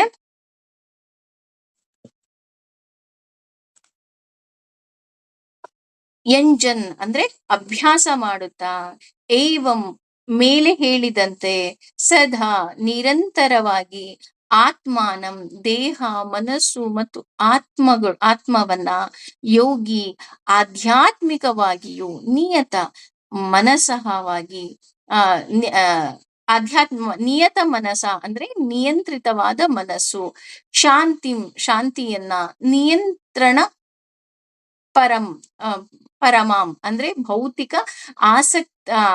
ಆಸಕ್ತಿಯ ನಿಲುಗಡೆ ಅಂತ ಹೇಳ್ತಾ ಇದ್ದಾರೆ. ಮತ್ ಸಂಸ್ಥಾಂ ಅಂದ್ರೆ ಪರಮೋನ್ನವಾದ ಭಗವಂತನನ್ನ ಅಧಿಗಚ್ಚತಿ ಹೊಂದುತ್ತಾನೆ. ಅಂದ್ರೆ ಈ ರೀತಿ ನಾನು ಮೇಲೆ ಹೇಳಿದ ಹಾಗೆ, ಅಂದ್ರೆ ನೀನು ಹೇಗೆ ಆಸನವನ್ನ ಹಾಕಿ ಕುತ್ಕೊಂಡೆ, ಅಥವಾ ನೀನು ಹೇಗೆ ನೇರ ಆಸನವನ್ನ ರೆಡಿ ಮಾಡಿಕೊಂಡು ಅದರಲ್ಲಿ ನೇರವಾಗಿ ಕುಳಿತು ಪ್ರಾಣಾಯಾಮದ ಮೂಲಕ, ವಾಯುವಿನ ಮೂಲಕ ನಿನ್ನ ದೇಹದ ಒಳ ಹೊಕ್ಕು ನೀನು ದೇವರನ್ನ ಕೆತ್ತನೆ ಮಾಡಿ, ಆ ದೇವರನ್ನ ಕೆತ್ತನೆ ಮಾಡಿ ಒಮ್ಮೆ ನೀನು ಭಗವಂತನನ್ನ ನೋಡಿದ ತಕ್ಷಣ ನಿನಗೆ ಗೊತ್ತಾಯ್ತು ಅವನು ಸರ್ವೋತ್ತಮ ಅಂತ. ಹೀಗಿದ್ದಾಗ ಏನಾಗತ್ತೆ, ಒಂದೇ ಒಂದು ಸಲ ಆ ರೀತಿ ಆಯ್ತು ಅಂತ ಅಂದ್ರೆ ಅವನಿಗೆ ಮತ್ತೆ ಮತ್ತೆ ಭಗವಂತನೇ ಬೇಕು ಅಂತ ಅನ್ಸತ್ತೆ. ಅಂದ್ರೆ ನಾನು ಒಂದು ಸಲ ಭಗವಂತನ್ ನೋಡ್ಬಿಟ್ನಾ, ಇಲ್ಲ ನಾನ್ ಧ್ಯಾನಕ್ಕೆ ಹೋಗ್ತೀನಪ್ಪ, ಈ ಹೊರ ಪ್ರಪಂಚದ ಆಸೆನೇ ನನಗಿಲ್ಲ ಅಂತ ಹೇಳಿ ಅವನು ಮತ್ತೆ ಮತ್ತೆ ಭಗವಂತನನ್ನ ನೋಡೋದಿಕ್ಕೆ ಹೋಗುತ್ತೆ. ಆದ್ರೆ ಅದೇ ನಾನು ಆಗ್ಲೇ ಹೇಳಿದ ಹಾಗೆ ಕೆಲವೊಂದು ಪ್ರಾರಬ್ಧ ಕರ್ಮಗಳು, ಆ ಪ್ರಾರಬ್ಧ ಕರ್ಮಗಳಿಂದ ಈ ಮನಸ್ಸು ಏನ್ ಮಾಡುತ್ತೆ, ಮತ್ತೆ ಈ ಪ್ರಪಂಚಕ್ಕೆ ನಮ್ಮನ್ನ ಟಕ್ ಅಂತ ಮತ್ತೆ ಹಿಡ್ಕೊಂಡ್ ಬಂದ್ಬಿಡುತ್ತೆ. ಆದ್ರೆ ದೇವರನ್ನ ಕಾಣಬೇಕು ಅನ್ನೋ ಚಡಪಡಿಕೆ ಮಾತ್ರ ಹಾಗೆ ಇರುತ್ತೆ. ಉದಾಹರಣೆ ನಾನು ಆಗ್ಲೇ ಹೇಳಿದ್ನಲ್ಲ, ಯೋಗಿಯಾಗಿ ಸನ್ಯಾಸಿ ಆಗಿರ್ತಾರೆ. ಆದ್ರೆ ಯಾವುದೋ ಒಂದು ಪ್ರಾಪಂಚಿಕ ಸುಖದಿಂದ ಅವ್ರಿಗೆ ಮತ್ತೆ ಮದ್ವೆ ಆಗ್ತಾರೆ. ಆದ್ರೆ ಮತ್ತೆ ಮದ್ವೆ ಆದ ತಕ್ಷಣ ಅವರಿಗೆ ಭಗವಂತನ ಮೇಲೆ ಆಸಕ್ತಿ ಹೋಯ್ತಾ? ಇಲ್ಲ ರೀ. ಅಂತಹವ್ರಿಗೆ ಇನ್ನೂ ಆಸೆ ಜಾಸ್ತಿ ಆಗುತ್ತೆ ಭಗವಂತನನ್ನ ಕಾಣ್ಬೇಕು ಅಂತ. ಯಾಕಪ್ಪ ಅಂದ್ರೆ, ಅಯ್ಯೋ ಭಗವಂತ ನನ್ನ ಕೈಲಿ ನೀನ್ ಯಾವ ರೀತಿ ಈ ಕೆಲಸವನ್ನ ಮಾಡ್ಬಿಟ್ಟೆ? ಇಲ್ಲ ನನಗ್ ಮತ್ತೆ ನೀನೇ ಬೇಕಪ್ಪ. ಯಾಕೆ ಅಂದ್ರೆ ನಾನು ಏನೋ ಒಂದು ಅರಿಯದೆ ತಪ್ಪು ಮಾಡ್ಬಿಟ್ಟೆ. ಆದ್ರೆ ನನಗೆ ಮತ್ತೆ ಮತ್ತೆ ನೀನೇ ಬೇಕು ಅಂತ ಅದೇ ಗುಂಗಿನಲ್ಲಿ ಇರ್ತಾರೆ. ಯಾವ ರೀತಿ ಅಂದ್ರೆ ನಾನು ಆಗ್ಲೇ ಹೇಳಿದ ಹಾಗೆ ಒಬ್ಬ ಪ್ರೇಯಸಿಯ ಹಾಗೆ. ಹೋಗ್ಬಿಟ್ಟು ತನ್ನ ಪ್ರಿಯತಮ ಅಥವಾ ಪ್ರಿಯತಮೆಯನ್ನ ನೋಡ್ಕೊಂಡು ಮಾತಾಡಿಸ್ಕೊಂಡು ಬಂದ್ಬಿಟ್ರು ಅಂತ ಅನ್ಕೊಳ್ಳೋಣ ನಾವು. ತುಂಬಾ ಪ್ರೀತಿಸ್ತಾ ಇರ್ತಾರೆ. ಇಬ್ರು ಒಬ್ರಿಗೊಬ್ರಿಗೆ ಭೇಟಿ ಆಗೋದಿಕ್ ಆಗೇ ಇರೋದಿಲ್ಲ. 1 ವರ್ಷ ಆಗೋಗಿರುತ್ತೆ. 1 ವರ್ಷ ಆದ್ಮೇಲೆ ಇಬ್ರು ಭೇಟಿ ಆಗ್ತಾರಪ್ಪ. ಭೇಟಿ ಆದ ತಕ್ಷಣ ಅವ್ರ ಆಸೆ ಹೊರಟೋಯ್ತಾ? ಇಲ್ಲ ರೀ. ಮನೆಗೆ ಬಂದ್ರೆ ಆ ಆಸೆ ಏನಾಯ್ತು, ಇನ್ನೂ ಜಾಸ್ತಿ ಆಗ್ತಾ ಶುರುವಾಯ್ತು. ಯಾಕೆ? ಅಯ್ಯೋ! ಅವ್ರತ್ರ ಇನ್ನೂ ಅದು ಮಾತಾಡ್ಬೇಕಿತ್ತು. ಅವ್ರು ಸಿಕ್ದಾಗ ಅದೆಷ್ಟ್ ಚೆನ್ನಾಗಿತ್ತಲ್ವಾ? ಇದು ಸಿಕ್ದಾಗ ಇದೆಷ್ಟ್ ಚೆನ್ನಾಗಿತ್ತಲ್ವಾ? ಆ ರೀತಿ ಒಮ್ಮೆ ಭಗವಂತನನ್ನ ಕಂಡವ್ರು ಮತ್ತೆ, ಮತ್ತೆ, ಮತ್ತೆ, ಮತ್ತೆ ಭಗವಂತನೇ ಬೇಕು. ಭಗವಂತ ಬಿಟ್ಟು ಬೇರೆ ಯಾರು ಅವ್ರು ಅದೇ ಗುಂಗಲ್ಲೇ ಇರ್ತಾರೆ. ಆ ಗುಂಗ್ ಬಿಟ್ಟು ಬೇರೆ ಹೊರಗಡೆ ಬರೋದಕ್ಕೆ ಸಾಧ್ಯವೇ ಇಲ್ಲ. ಹಾಗೆ ಭಗವಂತನ ಬಗ್ಗೆ ಹೇಗೆ ಅವ್ರು ಆಸೆ ಪಡ್ತಾರಪ್ಪ ಅಂದ್ರೆ ನಿಯತ ಮಾನಸಃ ಅಂತ ಹೇಳ್ತಾರೆ. ಅಂದ್ರೆ ಮನಸ್ಸನ್ನ ಅವರು ಚಂಚಲ ಮಾಡದೆ ಹಿಡಿದಿಡು ಅಂತ ಹೇಳ್ತಾರೆ. ಅಂದ್ರೆ ಇಲ್ಲ ನಂಗ್ ಅವನೇ ಬೇಕು. ಭಗವಂತ ಬಿಟ್ಟು ನನಗ್ ಬೇರೆ ಯಾರೂ ಬೇಡಪ್ಪ. ನನಗೆ ಈ ಪ್ರಾಪಂಚಿಕ ಸುಖ ಏನಿದೆ ಅದು ನಾನ್ ಎಲ್ಲೋ ತಪ್ಪು ಮಾಡಿದ್ನೋ ಏನೋ ನನಗ್ ಗೊತ್ತಿಲ್ಲ. ಆದ್ರೆ ಅವನೇ ಬೇಕು ಅನ್ನೋ ಆಸೆ ನನಗೆ ಮತ್ತೆ ಮತ್ತೆ ಬರೋದಕ್ಕೆ ಶುರು ಆಗತ್ತೆ.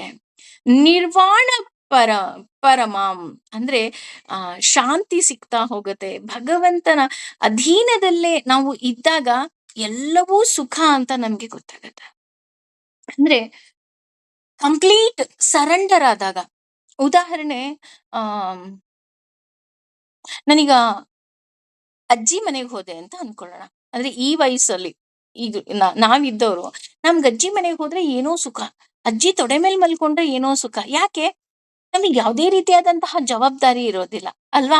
ಹಾಗೇನೆ ಇಲ್ಲಿ ಶಾಂತಿ ಅಂದ್ರೂ ಅಷ್ಟೇನೆ. ನಿರ್ವಾಣಂ ಪರಾಮ್ ಅನ್ಬೇಕಾದ್ರೆ ಇಲ್ಲಿ ಅದ್ನೇ ಹೇಳ್ತಾ ಇದ್ದಾರೆ. ಶಾಂತಿ ಅಂತ ಅಂದ್ರೆ ಸುಖದ ತುತ್ತ ತುದಿಯನ್ನ ಅವ್ರು ಅನುಭವಿಸ್ತಾ ಹೋಗ್ತಾರೆ. ಯಾಕೆ ಸುಖದ ತುತ್ತ ತುದಿಯನ್ನ ಅನುಭವಿಸ್ತಾರಪ್ಪ ಅಂತ ಅಂದ್ರೆ ಅವರಿಗೆ ಭಗವಂತನನ್ನ ಒಂದು ಕಂಡಿರ್ತಾರೆ. ಭಗವಂತನ ಗುಂಗಲ್ಲೇ ಇರ್ತಾರೆ.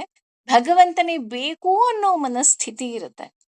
ಈ ರೀತಿ ಇದ್ದಾಗ ಅವರು ಅವನಿಗೆ ಆಗ್ಲೇ ಅವನ ಮನಸ್ಸಿಗೆ ಬಂದ್ಬಿಟ್ಟಿದೆ ಭಗವಂತ ಸರ್ವೋತ್ತಮ ಅಂತ. ಸರ್ವೋತ್ತಮ ಅಂತ ಬಂದಾಗ ಕಂಪ್ಲೀಟ್ ಸರೆಂಡರ್. ಖುಷಿಯಾಗಿರ್ತಾನೆ. ಯಾವುದೇ ರೀತಿಯಾದಂತಹ ಭಗವಂತನ ಬಗ್ಗೆ ಅಪನಂಬಿಕೆಗಳಿಲ್ಲ. ಭಗವಂತನ ಬಗ್ಗೆ ಯಾವುದೇ ರೀತಿಯಾದಂತಹ ಗೊಂದಲಗಳಿಲ್ಲ. ಈ ರೀತಿ ಇದ್ದಾಗ ಅವನಿಗೇನಾಗತ್ತಪ್ಪ ಅಂದ್ರೆ ಅಧಿಗಚ್ಚತಿ. ಅಂದ್ರೆ ಕೊನೆಗೆ ಒಂದು ದಿನ ಆತ ಭಗವಂತನನ್ನ ಸೇರ್ತಾ ಹೋಗ್ತಾನೆ. ಅಂದ್ರೆ ಅತಿಕ್ರಮವಾಗಿ ಆತ ಅಧಿಕೃತವಾಗಿ ಆತ ಭಗವಂತನನ್ನ ಸೇರ್ತಾನೆ.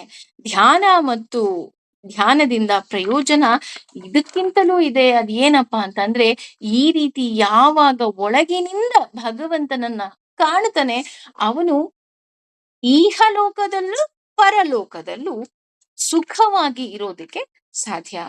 ಹೇಗೆ ಸುಖವಾಗಿ ಇರೋದಕ್ಕೆ ಸಾಧ್ಯ? ಒಂದು, ನಾನು ಅಸ್ವತಂತ್ರ ಅಂತ ತಿಳಿದಾಗ. ಇನ್ನೊಂದು, ಭಗವಂತನಿಗೆ ಸಂಪೂರ್ಣ ಶರಣಾದಾಗ. ಹಾಗೆ ನಾವು ಸಹ ಭಗವಂತನಿಗೆ ಸಂಪೂರ್ಣ ಶರಣಾಗೋಣ. ಭಗವಂತ ನಮ್ಮ ಕೈಲಿ ಇನ್ನಷ್ಟು ಮತ್ತಷ್ಟು ಒಳ್ಳೆಯ ಕೆಲಸಗಳನ್ನ ಮಾಡ್ಸಪ್ಪ ಅಂತ. ಯಾಕೆಂದ್ರೆ ನಾನ್ ಹೇಳದ್ನಲ್ಲ, ಅವನು ಸರ್ವೋತ್ತಮ ಅಂತ ನಾನು ಹೇಳ್ಬೋದು, ವೇದಗಳು ಹೇಳ್ಬೋದು, ಭಗವದ್ಗೀತೆ ಹೇಳ್ಬೋದು, ವಿಷ್ಣು ಸಹಸ್ರನಾಮ ಹೇಳ್ಬಹುದು.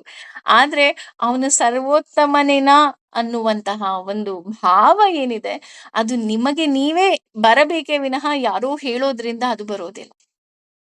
ಇದು ಚೆನ್ನಾಗಿದೆ ಅಲ್ವೇನ್ರಿ, ಚೆನ್ನಾಗಿದೆ ಅಲ್ವೇನ್ರಿ, ಇದು ಚೆನ್ನಾಗಿದೆ ಅಲ್ವೇನ್ರಿ ಅಂತ ನಾನು 4 ಸಲ ಹೇಳಿದ್ರೆ ಆ ಕಡೆ ಇರೋರು ಹ್ಞೂ ರೀ ಚೆನ್ನಾಗಿದೆ ಬಿಟ್ಬಿಡ್ರಿ ನಮ್ಮನ್ನ ಅಂತ ಹೇಳ್ತಾರೆ.